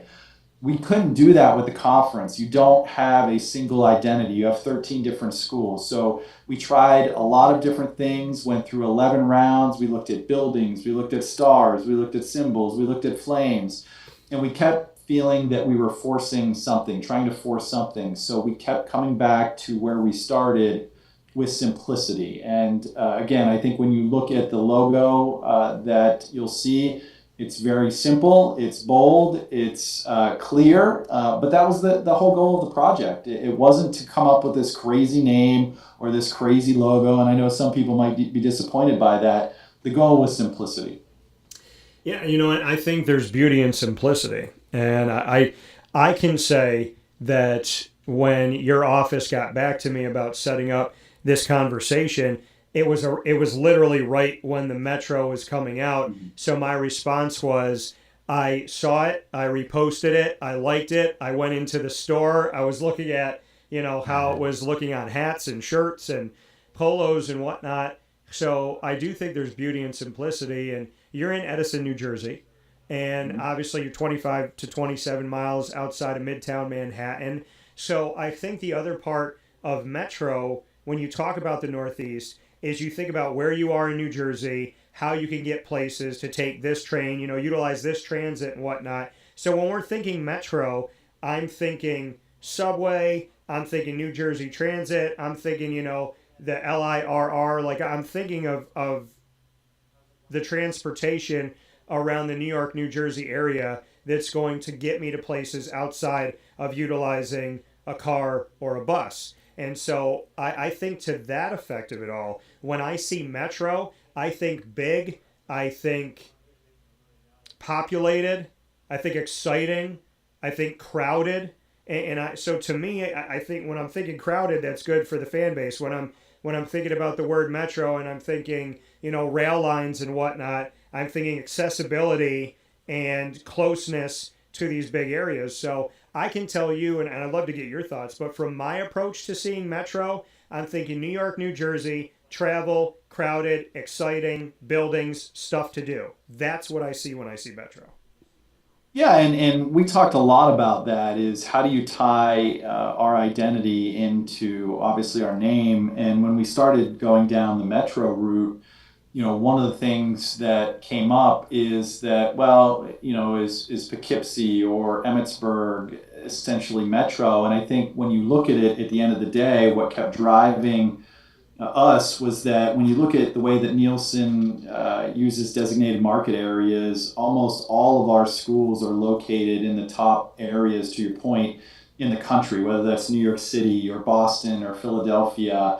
Poughkeepsie might be an hour and a half outside of Manhattan, but it's still in the New York City designated market area. Same with Fairfield, same with Sacred Heart. You have Buffalo. So you are all surrounded, our schools are surrounded by these metro areas. I think we were trying to be careful as we designed the logo not to make it look like it was essentially New York City, right? You didn't want to tie it to one geographic location for obvious reasons. I mean, conference realignment, we know, continues. I think everybody has experienced that with numbers, right? When we've got, Big Ten and Pac-12 and Big 12, that those essentially don't exist anymore. So you take all kinds of things into consideration when you're designing, and we didn't want an Empire State Building in there that would tie us to one essential area, because we do have schools obviously outside of that region. But you're right. I think, when you hear the word metro, you think of tough, you think of gritty, you think of crowded, you think of on the move, right? Transportation. So I think the simplicity will give us good flexibility to do different things on merchandise and awards and with championship logos, and, not having that busy logo necessarily to tie us down. Yeah, I think there's a lot. I mean, and I deal with this world. I mean, name, image, and likeness of building my company, my brand, my logos, who I am, what I'm about, the different shows I do, and how there's me that tethers them all together. What does that personality look like? Because I'm selling myself as a brand. So I see the Metro, and I'm just seeing things like when a team's doing really well and you got multiple bids in a tournament, ride the Metro. I'm just seeing, kind of ride that wave type of feeling. And essentially what I'm saying to you is, what can I do to be an outside advisor to be able to work with this thing? Because honestly, Travis, all jokes aside, in a world where there's so much conversation that we're just inundated with money and individual and the portal and all this negative stuff, like how are we going to afford this? How are we going to, handle this? Why are there no parameters around that? Is Congress involved? Are they not involved? With all of those things going on that become like a giant headache to a commissioner, and it's just like, can we just live in the world of the student athlete? Why are we doing all this ancillary stuff? At this time, with all that going on and all the craziness and the chaos, you doing this rebranding gives you an opportunity to say, yeah, all that's going on, but we're going to give you something positive, unique. We're going to reach out to our institutions. We're going to show them how dedicated we are to them. And we're going to build an identity within this. We're going to be in the eye of the storm where it's the quietest. And we're going to look at the chaos around us, but we're going to hone in on a spotlight that's positive. And I love the fact that amidst all of the crazy, you decided to do something positive, unique, structured, focused. And I think that you can really tell your membership, we're going to control our message, and we're going to be a positive thing in a world that's been kind of multi-layered to the point where it's suffocating at times. Well, and I'll give you a great example. We use student athletes throughout this process quite a bit. And even when we were deciding whether to call ourselves a conference or a league, it was unanimous by the student athletes. They were the one group that kept saying, you have to say conference. Conference feels more powerful, more legit. And but the one thing that I had a coach text me yesterday, and he had a recruit on campus, and his mother, the recruit's mother said, how do you pronounce the name of your conference? Because again, it was still Metro Atlantic Athletic Conference. And the student athlete said back to the mom, well, Mom, it's just the Metro now. I would play in the Metro. And the coach said, for the first time, I didn't have to explain the name to somebody to say, we're not the Metro Atlantic Athletic Conference. We're not that other MAAC. And this student athlete just happened to be from the Midwest. So the confusion was there. Yeah. So it was refreshing to hear that story, I think, to your point, in a world where you have all of this chaos, us trying to, again, reinforce that we've got a lot of good things happening in this conference, and we need an identity to back that up. Not to discard the history and tradition from the last 45 years. That was really important to us throughout this process of how are we going to keep that. But it's how do we move forward in this crazy landscape and distinguish ourselves among everybody else? Yeah, and like you said, I mean, distinguishing yourself, owning your message, as we alluded to, there is a lot of chaos going on. And, this commissioner corner, years ago when I created this, again, it was the opportunity to bond the leagues and the conferences in putting you all, essentially giving you a seat at the table here on the show. And I said, if the NCAA doesn't do it or no other place does it where you truly feel like everyone has an equal seat, let it be my show where every conference commissioner or executive director feels that their league and their conference is equally represented, not more or less than anybody else. And so in this national collegiate sports world that we're living in today, we have the transfer portal. We're trying to get parameters around it. We have NIL. We're trying to get parameters around it. We have the House settlement, the Ray settlement, a bunch of settlements going on, trying to get parameters around it. We have a presidential executive order, which people don't understand is not law. It's more of a framework, but it's not like President Trump signed it and now the NCAA has to do it. So there's all of these elements that are going on right now. As a commissioner, how are you tackling this world that's affecting every conference, every league in Division I athletics? Because this is a universal thing that's happening right now, and it's affecting your desk like it's affecting anybody else's desk. So how do you look at these national topics and the fact that it seems like we're only adding more things, we're not taking things away? Yeah, no, it's a great question. And I've always been of the mindset that you try to control what you can control. And I think, for us, we've tried to have a seat at the table and engaged in some congressional engagement activities, which has been very helpful. I had the opportunity to speak to Senator Cruz's staff and Senator Cantwell's staff in the fall, and trying to give them our perspective from a mid-major, and they were very great in listening. And I think, the biggest problem we have in this league right now is that the revenue share marketplace, it just continues to escalate at a pace that I think is disconnected from performance. We're seeing student athletes being offered significant amount of money, and I think our coaches get frustrated because in some cases the production and competition isn't really matching the numbers that are being discussed. I think you saw that if you watched the hearing yesterday, the congressional hearing with Coach Saban's example of, in his first year it was 2.7 million, then it went to 7 million, then 10, 17, 24, and now it's 40. That's a football example, but we're dealing with the same issue on the basketball side. So I think the size of these offers is really forcing some student athletes to make difficult decisions. I think what happens that you see from our seat is that, not every opportunity turns out to be what it appears to be on the surface, that some student athletes are leaving good situations where they're thriving only to find that, that financial opportunity might not have fully materialized, or their playing time isn't there. So I think that's the frustration amongst our coaches, amongst our administrators. And again, I think we try to control what we can control. If you look at our basketball side, we lost every single person on the men's side on the first team, second team, and third team. And at the end of the day, nobody's going to feel bad for us. Everybody's coming into that same situation and dealing with that same situation. And what I've told our membership is that we can spend our time complaining, or we can focus on trying to navigate it and find solutions. So I think what we've continued to say from the conference level is we need to make sure that the resources that are being invested by our institutions, that every dollar that we spend is being used in the most strategic and effective way possible. And that's what we try to focus on, not all the noise around us. Yeah, like you said, control the controllables. And I mean, that becomes more and more clear over the years. The first time it was said in front of me, it has only built like a snowball since then. here in this Commissioner Corner on Wake Up Call with Dan Tortora inside the Great Lakes Honda City studios. We are here with Metro Conference Commissioner Travis Tellitocci here. And Travis, as we look at some of these pieces, I know, we've discussed, what Nick Saban's been saying and whatnot.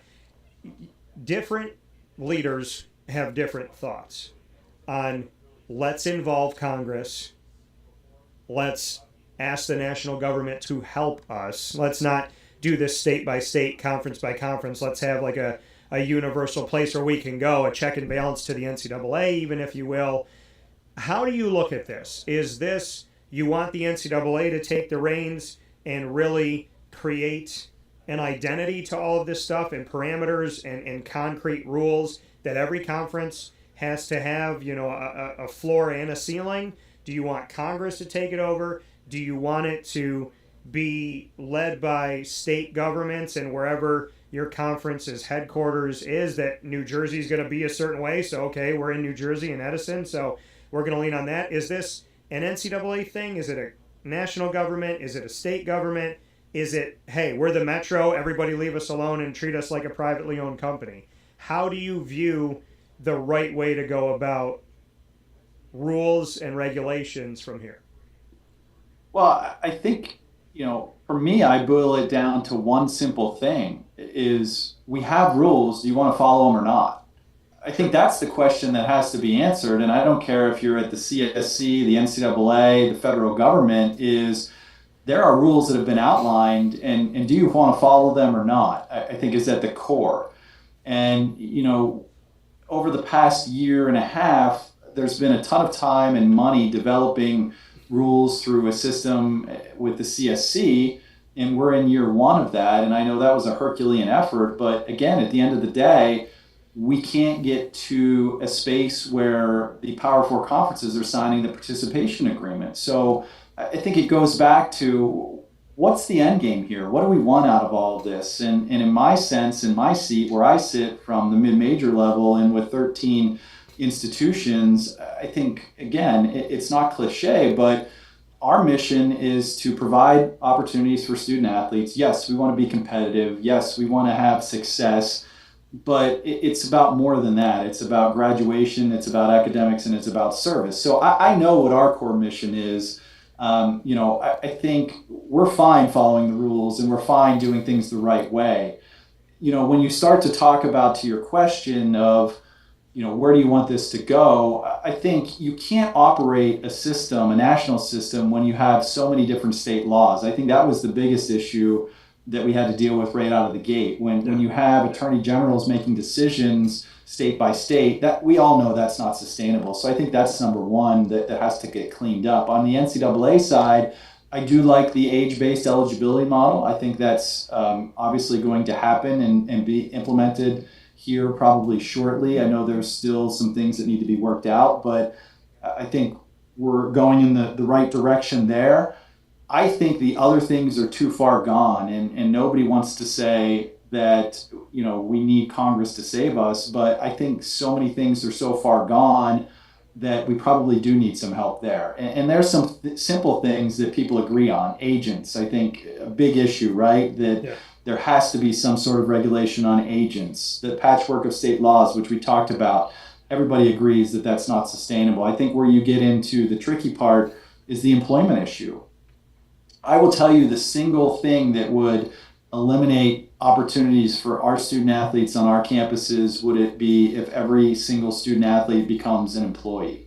Our student athletes continually talk about that in our meetings, that's not what they want, that's not what they signed up for. But again, I do think that at some degree, and maybe that's at the FBS football level, that the money has gotten so big that you probably do need to look at a different model there. So how do you approach the employment issue, I think, is a big question. It's not currently addressed in the bill that Senator Cruz and Cantwell put out. So I think that is something that everybody's going to have to put together their heads on and figure it out. But I think those are really the big issues that need to be addressed. But again, I come back to where I started, Dan, is do people want to follow the rules or don't they?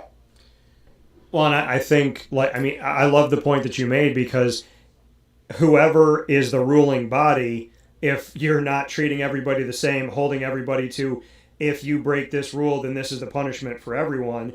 If you're punishing some, not others, if you're punishing some differently than others, that is the true problem. And it doesn't matter if it's federal government, the NCAA, state government, the conference itself or the league itself. I love that you made that point. What's the point of having rules if they're not enforced or if they're not enforced equally? So you said you like the 5-5. So that essentially, because we're seeing the NCAA is losing all these lawsuits, right? You have Chambliss, who applies for a 6 year of eligibility. The NCAA says no. And then he goes to his state and says, okay, in Mississippi, let's file and let's go against this. And then Mississippi says, you're good to go. And then the NCAA fights it and the NCAA loses it. And now here he is in his 6th year. We've seen a player in their 11th year. We've seen a tight end in their 9th year. I mean, at this point, they should be doctors twice over. So the 5-5, where you either start your collegiate timetable, your time frame, when it comes to you turning 19 years old or when you graduate high school, and then you have 5 to play 5. We have 4 years of eligibility right now. This takes away redshirting outside of you having leave for maternity, unless it's maternity leave, it's religious vocation, or it's military, you got 5 to play 5. So this will give student athletes an extra year of eligibility and hopefully take away applying for 6 and 7 years and so on and so forth. You said you like that. You like the 5-5, the age-based, which provides more time to be a college athlete. What do you like about it, and do you think that this can help us alleviate the issue if we say to someone, hey, you got 5 years. You can go out here and play an extended period of time and gain more time than anybody's ever had before you on a basic model, not a model where you have to apply for a waiver or a medical red shirt. What are your thoughts on why you like this? I like it because there's a window, and I like it because we won't have 28, 27, 26-year-olds playing against 18-year-olds, and that's what essentially we've moved to here. So there's guardrails there.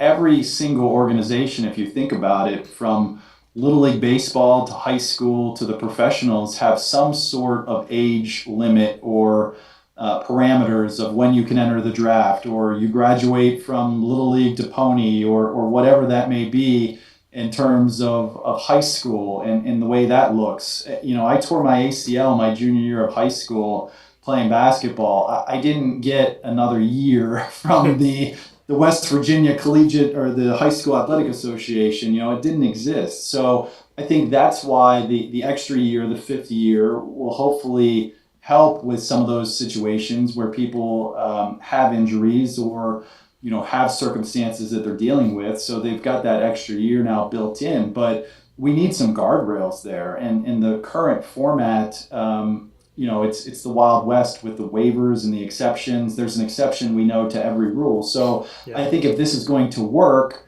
that you mentioned the different exceptions, the religious, the military service, pregnancy. I mean, those are very narrow exceptions, and if this is going to work, those exceptions have to stay narrow, or we're going to end up right back to where we are. So to me, I think it gives us guardrails. It makes competition fair, that, again, we're not competing 18-year-olds against 28-year-olds. I was just reading a story earlier today about a 28-year-old punter on the field. So you start to scratch your head a little bit and think, how did we get to this point? There were a lot of errors along the way, but I do think that we're starting to move in the right direction here. Yeah, I mean, I never thought I'd see a day where a G League professional player all of a sudden is playing college. I mean, it's a very strange, slippery, and dangerous slope. The portal, you made mention of the fact, you said our first, second, and third team for the conference, everyone is gone. So the executive order from President Donald J. Trump states that it's essentially bonding the old with the new. It's bonding the what the transfer rule was before, where if you're going to transfer, you have to sit out a year.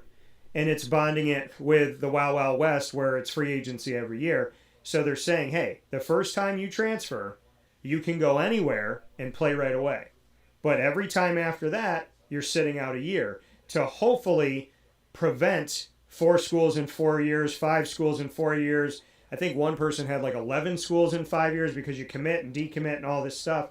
So what are your thoughts on that? If we were to take the executive order and implement it across the NCAA, is this enough to try and put a fence around the horses to keep them in the stable, to say the first time transfer, immediate play, every time after that, sit out a year, to hopefully try and keep more out of the portal in an effort that they get an education? Because you know and I know, if you go to 4 schools in 4 years, you're not going to graduate because the credits aren't going to all translate over. So does the executive order of one play right away, everything after sit out a year, do you think that that is enough to try and get this thing back in the bottle? Well, you just hit the nail on the head with graduation. And again, I go back to what I said earlier, is if our goal at the end of the day is to make sure that these student athletes graduate, in our league, how many of them are turning pro? A very, very, very tiny percent, less than 1%. And I think you would equate that across the board. So if we're setting them up for success, we want to make sure that they graduate, and if they're not playing professional sports, which most of them aren't, that they have a clear path towards a career. So I think it all comes back to that for me. When we spent we spent the last few weeks looking at the data from this past year in terms of basketball and looking at transfers, and what you begin to see is those student athletes on their 3rd or 4th school, that success is not translated over to the court, and obviously there's going to be an uphill battle there for that student athlete to graduate. I think the other thing you're going to see, Dan, is over the next couple of years, these graduation rates are going to start to come out, and they're going to start to catch up to this transfer portal era, and those are not going to look good at all, right? So I think that's when the lid might be blown off of this whole thing. So I think a couple of things. Number one, if you're a student athlete that has committed and graduated, then yeah, you should be able to go wherever you want. And we have that all the time, where you've got seniors who have graduated and have that year of eligibility. You fulfilled your commitment, you should be able to go wherever you want after that. I do think there has to be some sort of guardrails on there to protect student athletes, that they are not on their 4th institution and 4th years as well. It's not sustainable. It's not good for anybody at that point. So yeah, I think there's some good things in the current bill, obviously, and President Trump's executive order addresses that as well. I think the NCAA clearing up the age-based eligibility model, now we've got to solve this transfer issue that has completely gotten out of control. And resulted in a lot of lawsuits, right? And that's what, you mentioned the earlier example of the quarterback. Essentially we are creating issues for ourselves in those scenarios where, now the lawsuit's filed and the NCAA spends the money defending itself, which is all coming out of revenue that could go back to the institutions and the conferences to help do some better things rather than continue to run up legal bills. Well, into the House settlement and the race settlement more recently, speaking with leaders around the country in Commissioner Corner here on Wake Up Call with Dan Tortora inside the Great Lakes Honda City Studios, they said something that is not commonplace knowledge, which is that the autonomy group, like you said, these 4 conferences making decisions for everybody, the autonomy group of the Big Ten, the Big 12, the SEC, and the ACC, when the House settlement comes about and the NCAA says, we're going to agree to pay X amount of dollars, we're going to do this and do that, what's not commonplace knowledge is the fact that it's affecting revenue to your conference, to conferences all across America. I spoke with the Big Sky Commissioner, and Tom Wistersill said to me, 15% of our income gone because of these settlements that the NCAA is going through. I'd love for you to go a little bit deeper into that and what people don't know, that all this stuff that's going on, even in rooms that the Metro is not sitting in, is affecting the bank account of the Metro and your ability to have the revenue that you had in the past. So what the NCAA is fighting and settling on is actually affecting the entire country. So I'll give you a little peek behind the curtain of of our conference, our assessment of the House settlement is $3.2 million a year over 10 years. So that's a $320 million bill over that decade of the House settlement.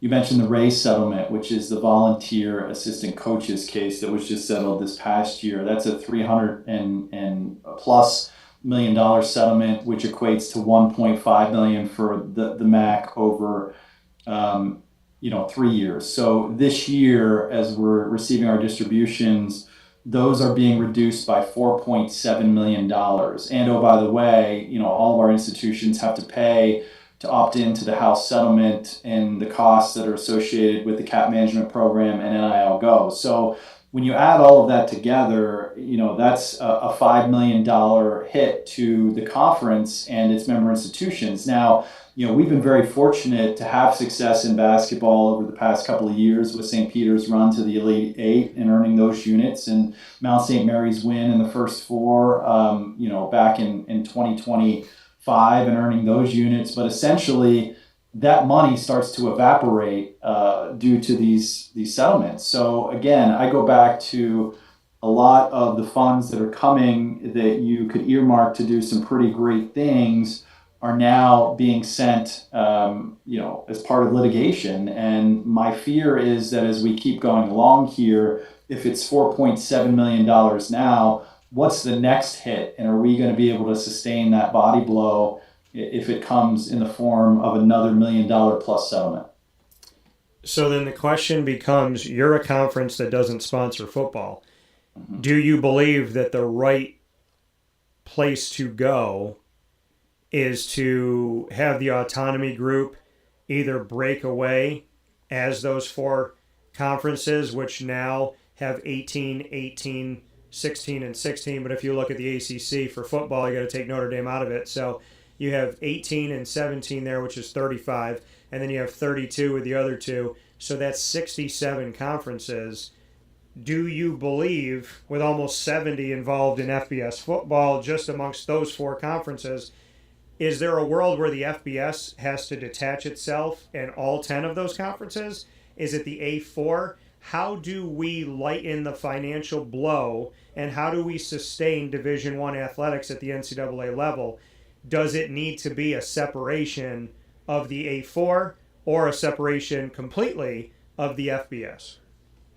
Well, I think you got to be careful, because the easy answer that everybody wants to say is that, the Power Four should just break away. And I don't think that's necessarily true, in the sense that, all of the revenue that I'm talking about here from the NCAA is a result of the men's basketball championship, right? The men's basketball tournament. So I think you've got to be careful, in the sense that if that is what is funding, obviously, a lot of initiatives across all of our 32 conferences, that breakaway would obviously impact those distributions. So I think it's very easy to say that as an answer, but where are you making up that revenue distribution if there is no more national men's basketball tournament? I don't think you can, per se. So I think, though, there comes a risk tolerance with that as well. And I just mentioned the $4.7 million. Now, the volunteer settlement, volunteer coaches settlement, obviously, our schools were part of that as well with the volunteer coaches. I think every institution was. So, the House settlement, I think, probably plays more to the FBS football realm. But again, I think the argument will be that we reap the benefits of some of those funds through basketball as well. So I don't think it's an easy answer to say that, the Power Four should just break away, or this should happen and it only should be football that breaks away. I think, easier said than done in a lot of ways. What happens to the House settlement if that happens, and where does that liability go? What's the NCAA's role in this whole thing? We talk quite a bit about what a world would look like with conference realignment and trying to imagine what the world might look like in 5 years if there was some separation. So you're constantly trying to think of different scenarios, which I wish we wouldn't have to do constantly. I wish there was more stability and we could spend our time thinking about other things and ways to continue to improve our conference and help student athletes. But that's the reality of the situation right now. So I think it's a little harder than just saying, you know what, everybody should break away and all our problems will be solved. I don't think that's the case at all. Yeah, I think there's some predictions that I've made from 2021 to now, and ones I made before that I did not want to come true. And one of them was over 8 years ago. I said 5 to 10 years from now, if the NCAA keeps going in the direction they're going, they will either look completely different or they'll fail to exist. I feel like we're in a place with that and the CSC and different things that are going on right now. I said in 2021 that I could see a world where the SEC breaks away and forms their own league. And then I updated that and I said, with the Big Ten taking 4 West Coast schools from the PAC, that they have coast to coast, north to south, so many major players that the only thing that they don't have, the only part of the country is like Idaho, Arizona, Wyoming. So I saw that world of them breaking away. And then most recently with the Protect College Sports Act, they didn't put out conference statements. They put out a joint conference statement showing me even more that that could be a reality. So the question that I asked for the Metro and for you, Travis, is if these predictions could come to reality, if some of this could come to fruition, we look at the expansion of the NCAA tournament. Let's say that we keep these 30-plus conferences together. Let's say that March Madness is March Madness. The expansion of the men's and women's Division I tournaments from 68 to 76 means nothing if conferences like your conference don't have the opportunity for more representation. If it's just taking more schools from certain conferences, it doesn't benefit anybody. It essentially becomes like 2 or 3 conferences fighting for a national championship. So do you believe that the 68 to 76, the model of 12 play-in games, having West Coast play-in games and play-in games still in Dayton, Ohio, the model that we see, do you believe that the expansion to 76 will provide more opportunity for places like the Metro? And was this the right move to make moving forward? I think there's pros and cons to the decision. If you look at all of this, Dan, I think the one thing that you come back to, and whether it's conference realignment or 76 teams, bigger is not always better, right? And I think we've gotten to the point where we're trying to get, more revenue, more schools, more everything. And nothing I've seen so far in my 3 years as commissioner that bigger has equated to solving a lot of issues per se. I think when you talk about 76 teams, we're a conference that traditionally has been what would now be in that opening round is a 16, a 15, one of the higher 14s. We just spent the last week at our spring meetings looking at those metrics and where we would fall in line with that. So, we've been the beneficiary, as I mentioned last year, with Mount St. Mary's playing in the first 4, earning units there.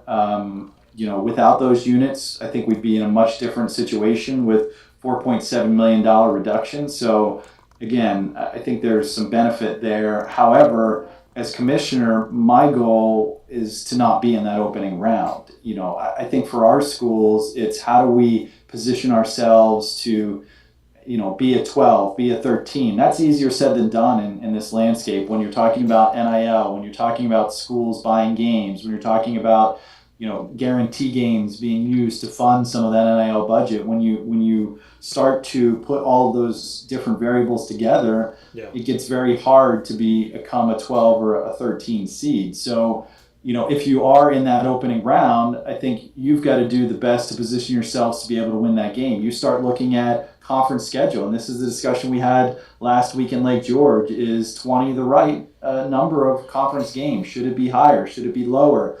What does our conference tournament format look like? Right now that we're set up with 10 teams and the 1 seed is playing the winner of the 8-9 game, the 2 seeds playing the number of 7-10 games. Does that make sense anymore? Or should the 1 and 2 be rewarded more to position us better? Then you go back to, we've got an unbalanced schedule. So is that fair if somebody's not playing each other, 4 times twice? So there's a lot of different things that you try to consider And I can't sit here and tell you if 76 is good or bad, because I think there's pros and cons to it. What I hope for, and I've been assured by the NCAA, is that experience of the opening round is going to look exactly like the first and second rounds for our student athletes, for our coaches, and from a media standpoint, so that I don't want it to be viewed as a play-in round per se, where you see that in some other sports and it's not really being in the tournament. So I think the NCAA has got to do a good job of how they market that and really think about what that opening round looks like. Again, I just don't think bigger is always better per se. Well, and I was going to ask you that because with now having 12 of these first round games, so to speak, 6 of them are automatic bid conference champions and 6 of them are at large. And I have long since been a proponent of, if there's 30 plus conferences and everybody plays a conference tournament, including the Ivy League, who instituted it over the last few years, then if you're a conference champion and you get an automatic bid, is an automatic bid really an automatic bid if you're not in the round of 64? So my question to you is, and you said the NCAA has assured you this is, this is going to be first round. It's not going to be like this is all play-in and then here we go to 64. Should conference champions be locked into the round of 64? Should any conference champion be trying to get into the round of 64, or do you think that that's a mistake? I think there should be some distinction for conference champions. And I think to your point, I'm not naive to sit here and think that we just expanded the tournament by 8 teams and we're going to get an at-large bid. I think we all know where those at-larges are going to go for the most part. So I think from a conference tournament standpoint, I think there should be some weight to that. I was with Mount St. Mary's last year when they beat, American and Dayton, and, you're leaving there on Tuesday night or Wednesday. I can't remember which day it was at this point, but, you get on the tarmac after that game, which is probably at 11:30 at night. You sit there for an hour because there's a thunderstorm and you can't take off.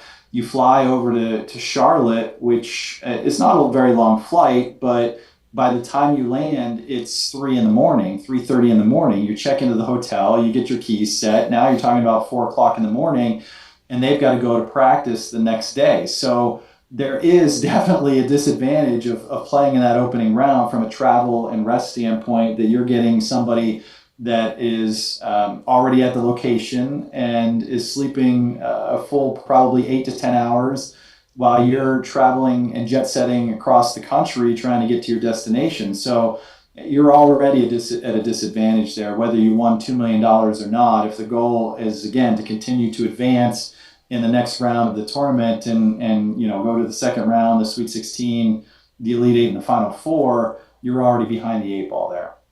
Yeah, and it's a great point being brought up here by you, and well taken here. I will say this, though, that with being a 16 seed, Siena, and someone who I've known since 2008, Jerry McNamara, obviously he represented my hometown with a national championship and did a tremendous job at Siena, and now is back in my hometown of Syracuse, New York. Jerry was within 2 possessions playing 6 guys against the number 1 overall seed, Duke.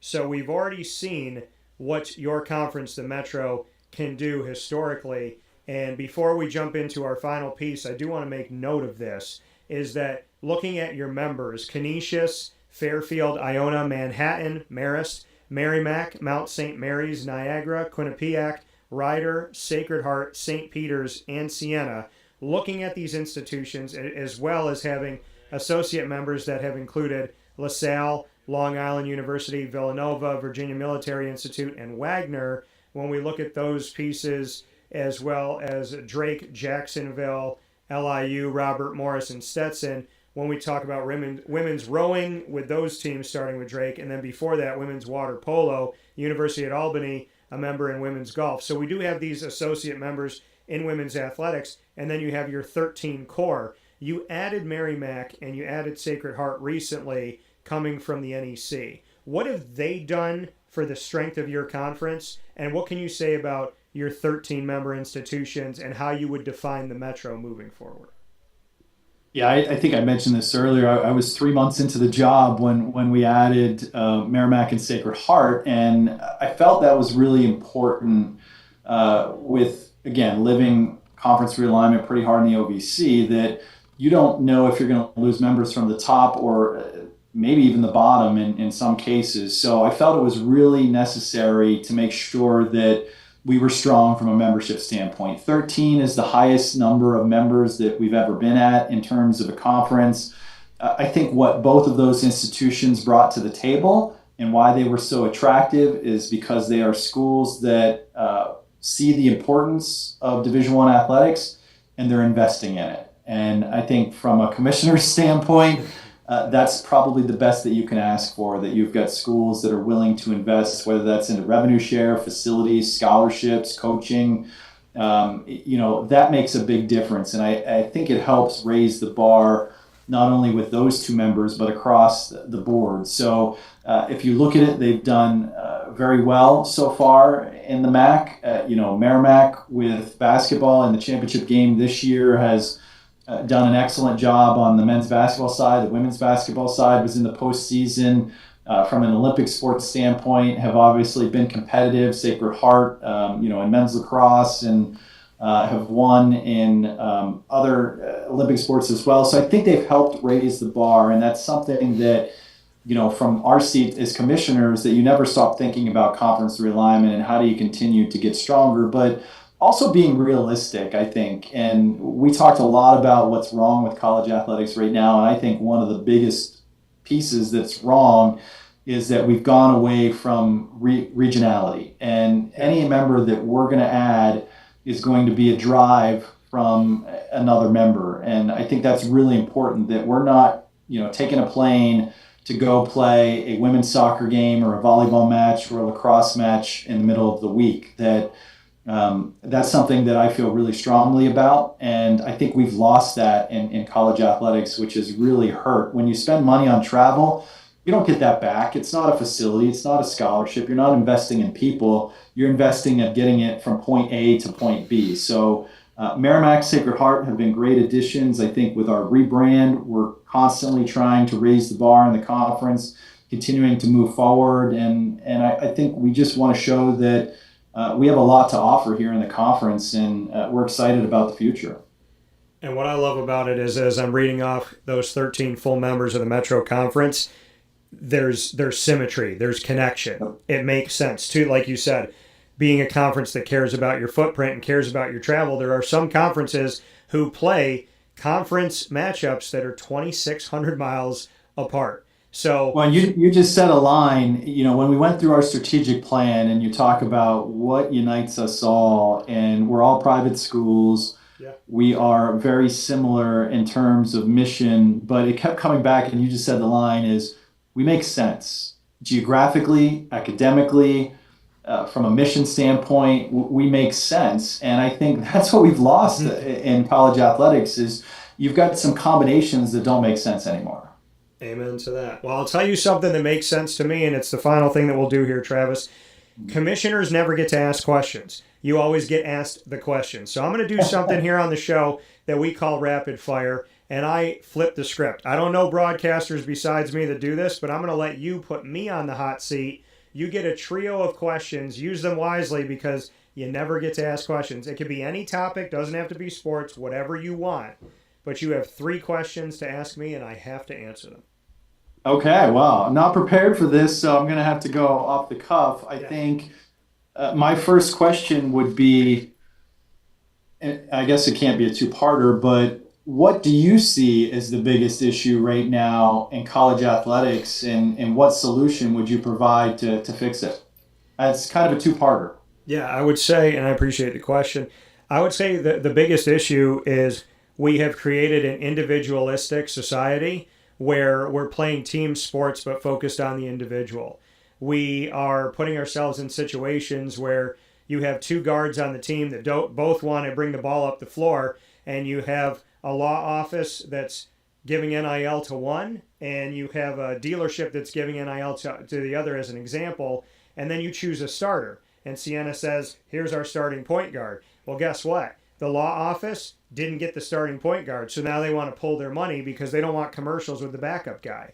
And now these two guys are fighting with each other because you just cost me money. Now it's not about being on a team. So I would say we have to address the issue that we said it would never be pay for play, but essentially the House settlement and these revenues, we are pay for play. When you opt in and you got to spend a certain amount of money and you can spend up to this amount, we are essentially paying athletes, which makes them employees, which means that they can be fired. And that's what some of these student athletes aren't understanding is if you're 4 weeks into the season and you're not the forward that I thought you were, I could take your money, take your scholarship, and kick you out of my school because you're an employee. You got fired because you're costing me money and time, and you're not what I thought you were. So I think there's a dangerous road of getting away from academics and getting away and putting themselves in an employee type of model. And when it's all about the money, nothing good comes from that. Money is the root of all evil. So I would say we have to get parameters around name, image, and likeness. We have to have caps. We have to have some type of a salary cap. And there has to be a window that we work with the 30-plus conferences to say, if you're a conference that could spend, $60 million a piece per school, and you're a conference that could spend $3 million, you're going to keep poaching our players, and we're going to do all the work for you, and you're going to keep stealing these people. So I would say we have to get parameters. We can't have it be pay for play. We can never have employees when it comes to the student-athlete model, and we should have incentivized NIL, which has to do with class attendance, grades, and graduation rates. Good answer. So my next question would be, and I've thought a lot about this question and curious to get your perspective on it. I started my career in professional sports at the New York Mets, and that was back in 2004.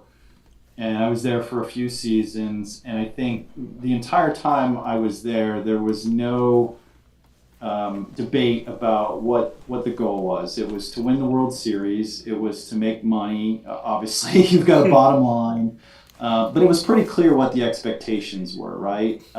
As I look at college athletics, and I've transitioned over, after that to a college campus, where it started and where it's at now over that 20-year span is completely different. And I feel like it's gone and swung probably worse than professional sports. So my question is, I think everybody knew the end game in professional sports, like I said, win the World Series, win the Super Bowl, win the Stanley Cup. What's the end game in college athletics? All this positioning, you talk about super leagues, and that's the word of the week, it seems like, coming out of the congressional hearings. But as I look at the SEC, the Big Ten, and the Power Four, and even us, like, what is the end game in all of this? And I guess you could throw the NCAA into that as well. The end game should have been, and should be right now, should always be, and should have been in the past, that we want to provide an experience for student athletes where they get to play the sport that they love, but they fully understand that less than 1% of them will ever play professionally. So we need to have the end. Yes, you want to win a championship. Yes, you want to have accolades and you want to be the MVP and you want to get the most out of it and stay healthy and score a bunch of points and have a ton of fun. But ultimately, if we're not building good young men and women that are going to contribute well to society, that are going to get an education, that are going to have something to fall back on when their playing days are over, that are going to understand how to live life and be a member of society, contributing member of society, a good parent, a good spouse, we have to lean on the fact that we need to teach them. We have to teach them beyond the game. Everybody wants to win a championship, but my best coaches, I didn't necessarily win a championship. The championship that I won in our summer league in basketball, I don't even remember my coach's name. But then there's other times where, the coach I remember is the coach I had when I was JV basketball, and I didn't think he liked me, and I didn't think he saw any value in me. And then I ended up and then we elevated to varsity. I had a different coach. That coach, every time I was on the floor, he was in the stands, and he would go, Danny, when you get the ball, shoot it. Shoot it. Shoot it. Every time I came down the floor, Danny, shoot. Why aren't you shooting? Danny, look at me. He grabbed my pants when I was close enough to the side, grabbed my shorts, tugged on my shorts, and he goes, hey, shoot it. And so I will never forget his faith and belief in me. And I also will never forget the worst coach I ever had. And I've also been on teams, like I said, where I won a championship and don't even remember what the coach looked like. So we have to be remembering what college is for. You're at home with mom and dad or your guardian or your grandparents. They're taking care of you when you're a kid. Then there's the real world. The bridge in between is college, where you're in the real world, but you're not. You're given the opportunity for some more personal responsibility and accountability, but there's still protection around you. And without having the bridge of college, we're taking you from someone's taking care of you to you're taking care of yourself 100%. And if we take them and if we take them away from mom and dad and throw them into the world with no bridge in between to give them the healthy balance, how are we going to create a society of people that know how to live? Yeah, I think you're spot on. We've really lost sight of what the end game should be, right? And I feel like we've gone more towards people wanting complete domination over everything, whether that's not just on the field or on the court, but that's on TV and everywhere in between. So I think we've lost sight of what that end game should be. My last question on a lighter note is, I'm sure you've interviewed a lot of interesting people over the years, and I'm sure you've got a list of people that you would love to interview. So who are the top 3 people that you have not interviewed yet that would be on your list to speak to? Across any, doesn't have to be college athletics, but who would you want to interview, the top 3? Great question. Nick Saban, Michael Jordan, and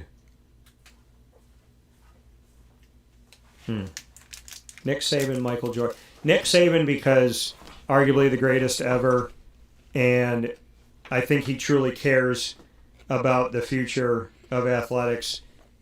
Michael Jordan, who I've been in the same room with a couple times, but Michael Jordan because I do consider him the greatest ever.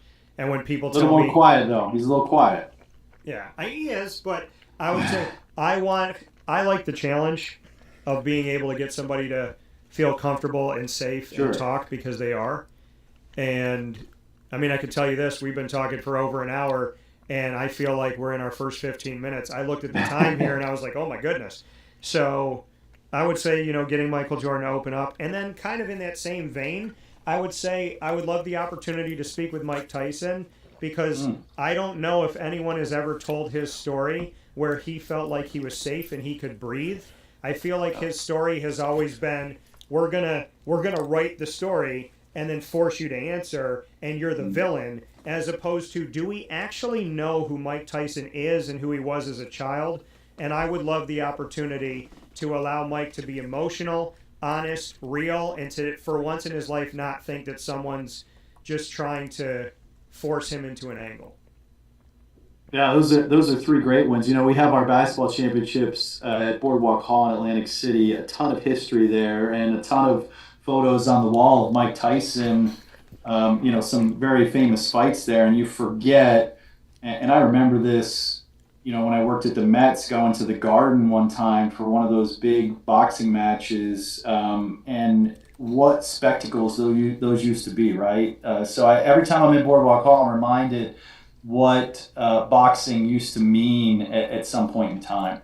Yeah, no, I mean, 100%. I mean, Mike Tyson was the guy. So the most important question is the closer here on this Commissioner Corner with Travis Tellitocci here of the Metro Conference, their commissioner and leader here on Wake Up Call with Dan Tortora inside the Great Lakes Honda City Studios. And you led me into it by talking about Atlantic City. So my question to you is, do I get credentialed to come see the Metro when we have these basketball tournaments coming up? That's my one question going straight to the commissioner of this, is, do I get to see this firsthand? And secondly, can you make sure a piece of Metro gear falls off the truck that I can that I can either rock or put in the studio? Absolutely. Send me your size. We'll make sure that happens. Atlantic City, yes, you should definitely come and experience it. I think It's a good spot for us. As I mentioned, the building has tremendous history. Where else can you be in a venue where you walk out the front door, you're on the boardwalk, and you walk right into the sand and the ocean? I mean, it's a really unique setup. It's a great destination. The hotels are really good. There's a lot of entertainment. So I would definitely invite you to come down and experience. What we found is when people get there and experience the tournament, they have nothing but positive things to say about it. No, and I'm looking at it here in the studio. I mean, the building in and of itself just screams history. Absolutely. 2 WrestleManias there. I mentioned prize fights, indoor. They played a bowl game in that building back in the day. So it has been host to, obviously, Miss America over that many-year span, a ton of history, and I think a good spot for our conference championship. So 2 good answers. Commissioner said, yes, come down, and he'll make something falls off the truck. Make sure it does. So, Travis, like I said, it's been a long time coming, but the Metro has always been on my mind over the years here. So I cannot thank you and your team enough for making sure that we got to do this, put a spotlight on the conference, and do it at a time which is perfect as you move forward from the MAAC into the Metro in the present and the foreseeable future for you and your members. Well, I appreciate the time, and I hope this becomes more of a regular thing, and we can get together more often.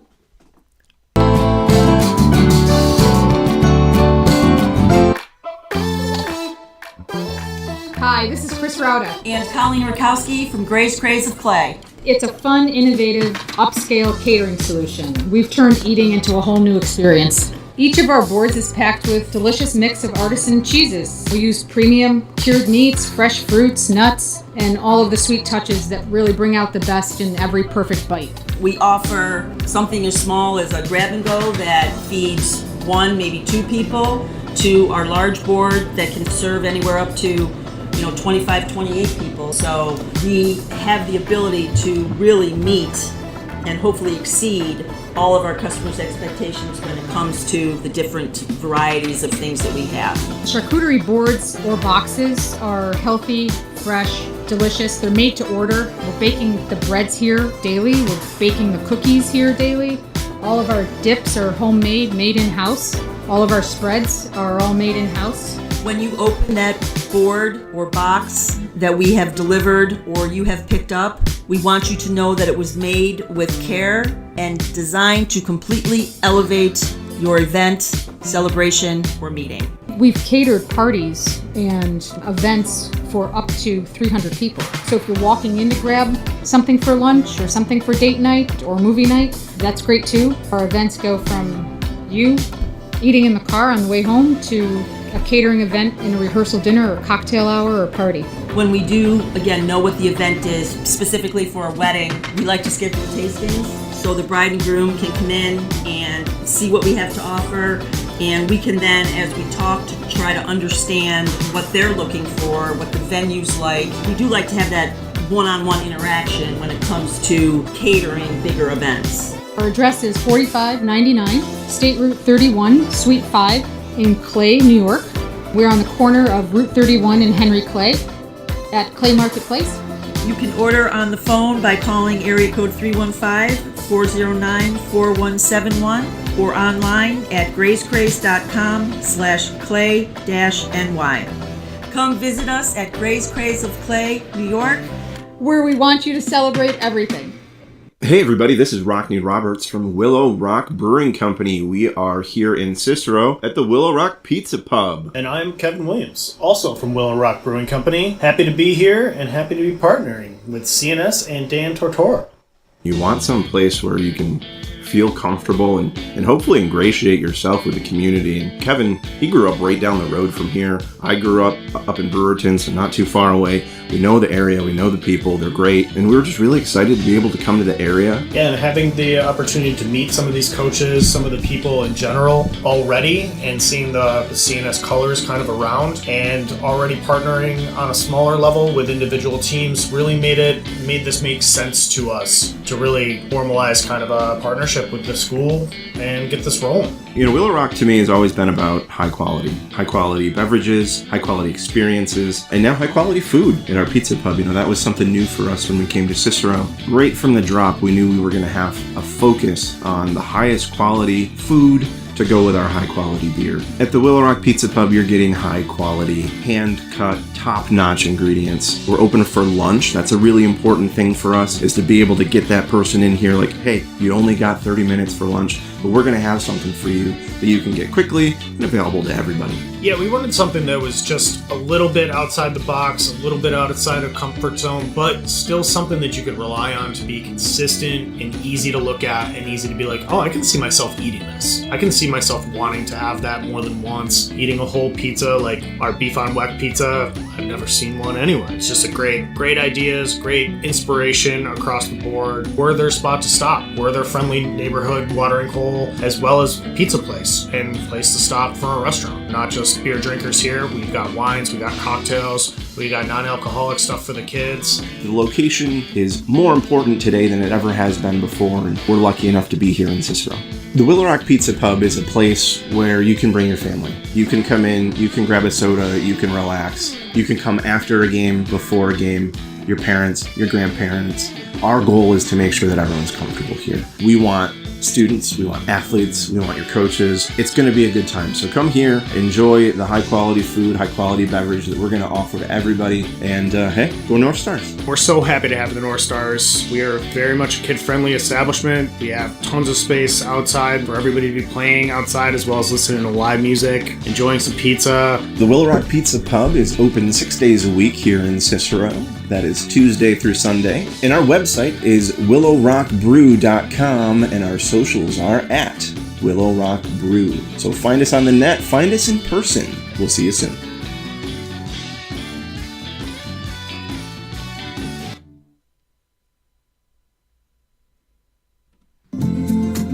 Looking for your next ride? Look no further than Great Lakes Honda City, located on 7140 Henry Clay Boulevard in Liverpool, New York. Serving our community for decades, their new and pre-owned vast array of vehicles are available to you Monday through Saturday on site. To search from home, shop at GreatLakesHondaCity.com. Call 315-365-5576 to set up an appointment. That's 315-365-5576 for Great Lakes Honda City, 7140 Henry Clay Boulevard in Liverpool, New York. Great cars, great people, Great Lakes.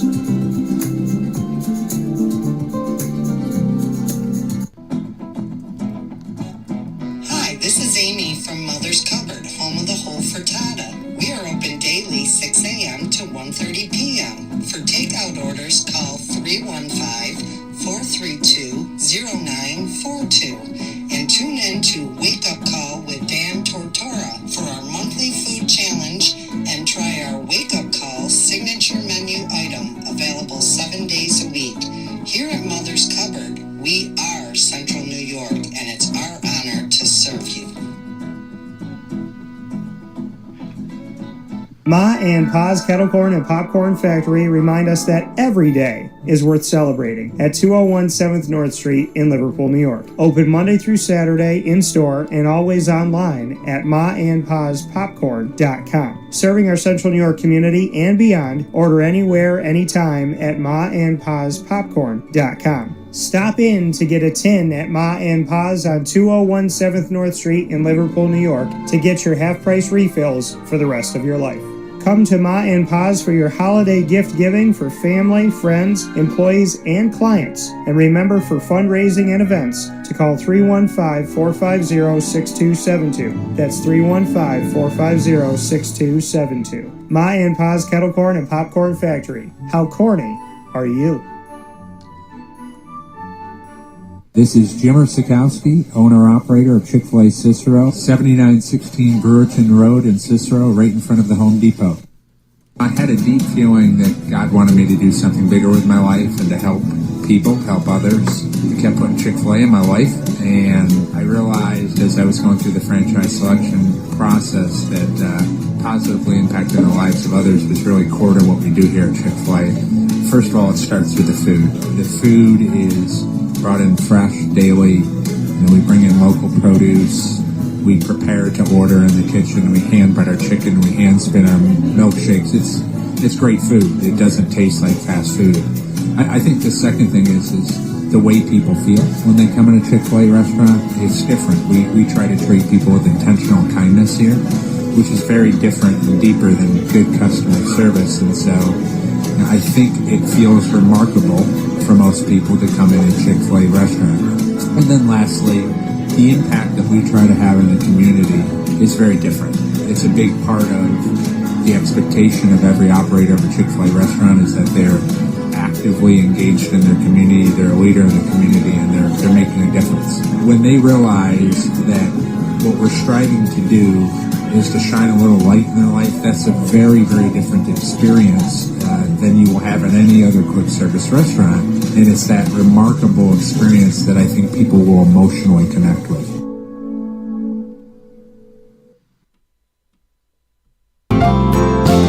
Hi, this is Gina Husted. I'm part owner of Skippy's Ice Cream. The other half is my better half, Don Husted Jr.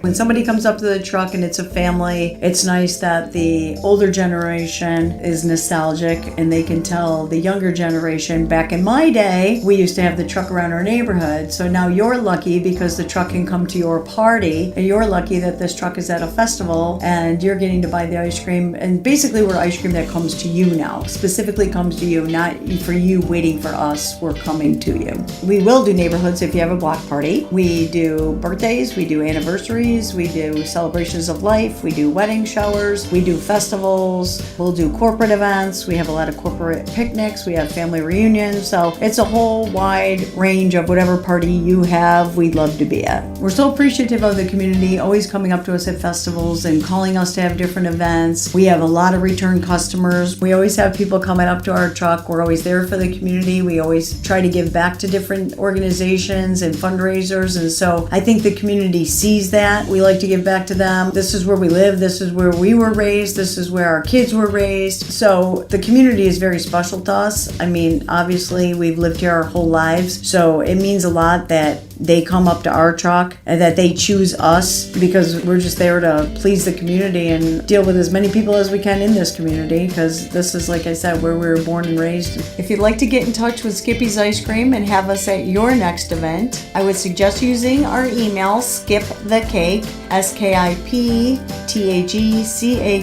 skipthecake@gmail.com. That's the fastest way to get a hold of us. It's the easiest way to get a hold of us, and that's going to get the fastest response from us. If you choose to call, if you don't have an email, then you can call 315-456-9750, and we'll be glad to get back to you as soon as we can. Skippy's Ice Cream, the original ice cream truck.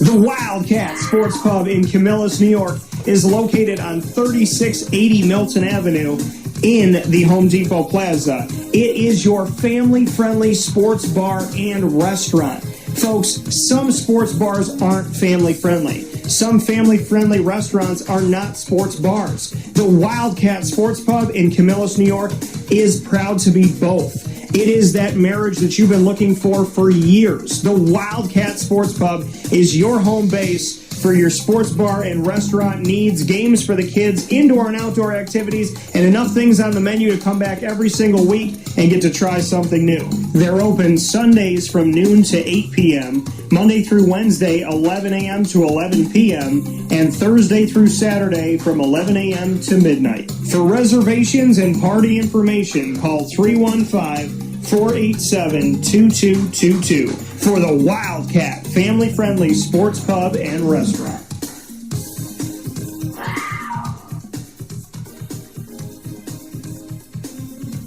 GG Cards and Breaks. Like, comment, subscribe. GG Cards or Breaks, coming to you on 639 Delmar Place in Syracuse, New York, is your one-stop sports card and trading card shop. Make sure you find your way over to GG Cards and Breaks Tuesday through Saturday from 10 to 6 and on Sundays from 10 to 5.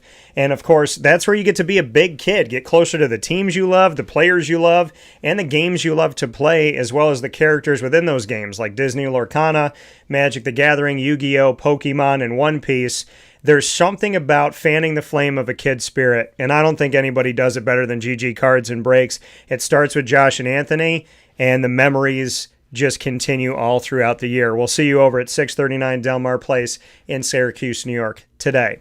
Big time shout out to Chick-fil-A in DeWitt. You can't miss them. Giant brick building on the corner of Bridge Street and Erie Boulevard, and they just started something new. They call it Nostalgia. So they have the nostalgia of the original, the grilled and the spicy chicken sandwiches that you love, the nuggets, the mac and cheese, the shakes, and now they're adding in pineapple dragon fruit beverages. Get them today at Chick-fil-A in DeWitt on the corner of Bridge Street and Erie Boulevard.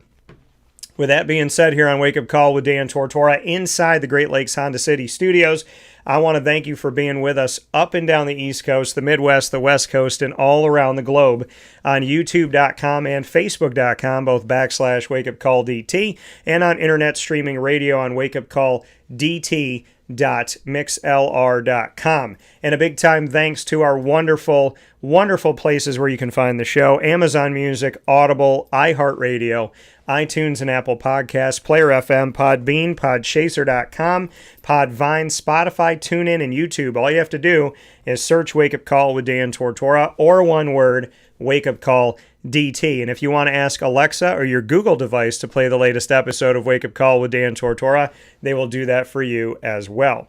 Big time shout out to our wonderful partners in Central and Upstate New York. Make sure to support those that support us. Great Lakes Honda City, the Wildcat Sports Pub, GG Cards and Breaks, Ma and Pa's, the snack capital of the world, Myers Creek with 2 locations, one on the countryside on 33 Rippleton Road in Cazenovia for the brewery and restaurant, and a great venue for weddings and all types of events, as well as their location on 720 Van Rensselaer Street in Syracuse, New York. The Baked Potato Express, where I have my own potato, my wake-up call breakfast potato that you can get on their trucks all around the community, including today and every Wednesday at Great Northern Mall.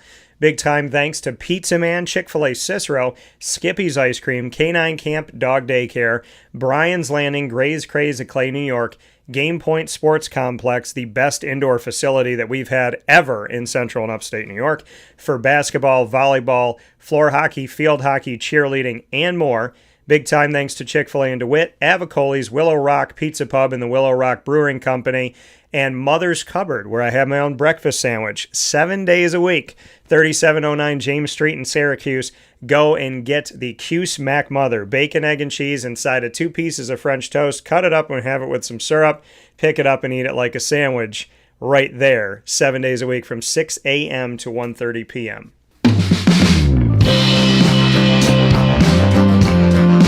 Wake Up Call is the exclusive multimedia marketing partner of the Binghamton University Bearcats. Binghamton is with you every Tuesday during Bearcat time at 10 a.m. Eastern Time. We just honored the America East Woman of the Year for the first time ever in Binghamton history. One of their female student athletes was voted the conference's Woman of the Year. That's Sydney Leitner. So make sure you go back and watch that video, and we'll also air it as its individual special coming up this week, so stay tuned for that. You can find all of our content, including Sydney, by going to youtube.com/wakeupcalldt. Click subscribe, hit the notification bell, and find the Binghamton playlist. The Bearcats are also on wakeupcalldt.com's homepage and underneath the exclusive partners tab. For more information, go to binghamtonbearcats.com and go Bearcats. One more time, big time thanks to Zach Bowden making history. World Cup on Call, the official inaugural episode of an all-new segment on Wake Up Call, bringing you through the World Cup here in 2026 every week, Wednesday at 9 a.m. Eastern Time. 9 to 10 we say. We went past it, and I'm sure we will again. So World Cup coverage is right here on Wake Up Call, and we simply call it World Cup on Call. So thanks to Zach Bowden, my former intern, who has returned and gave me such a great show today. I am even more excited about this entire World Cup. The group stages start tomorrow, and we're happy to be with you on the eve of. And many thanks. This was a long time coming, waiting for years to speak with the MAAC, and now they're simply the Metro Conference, and their commissioner, Travis Tellitocci.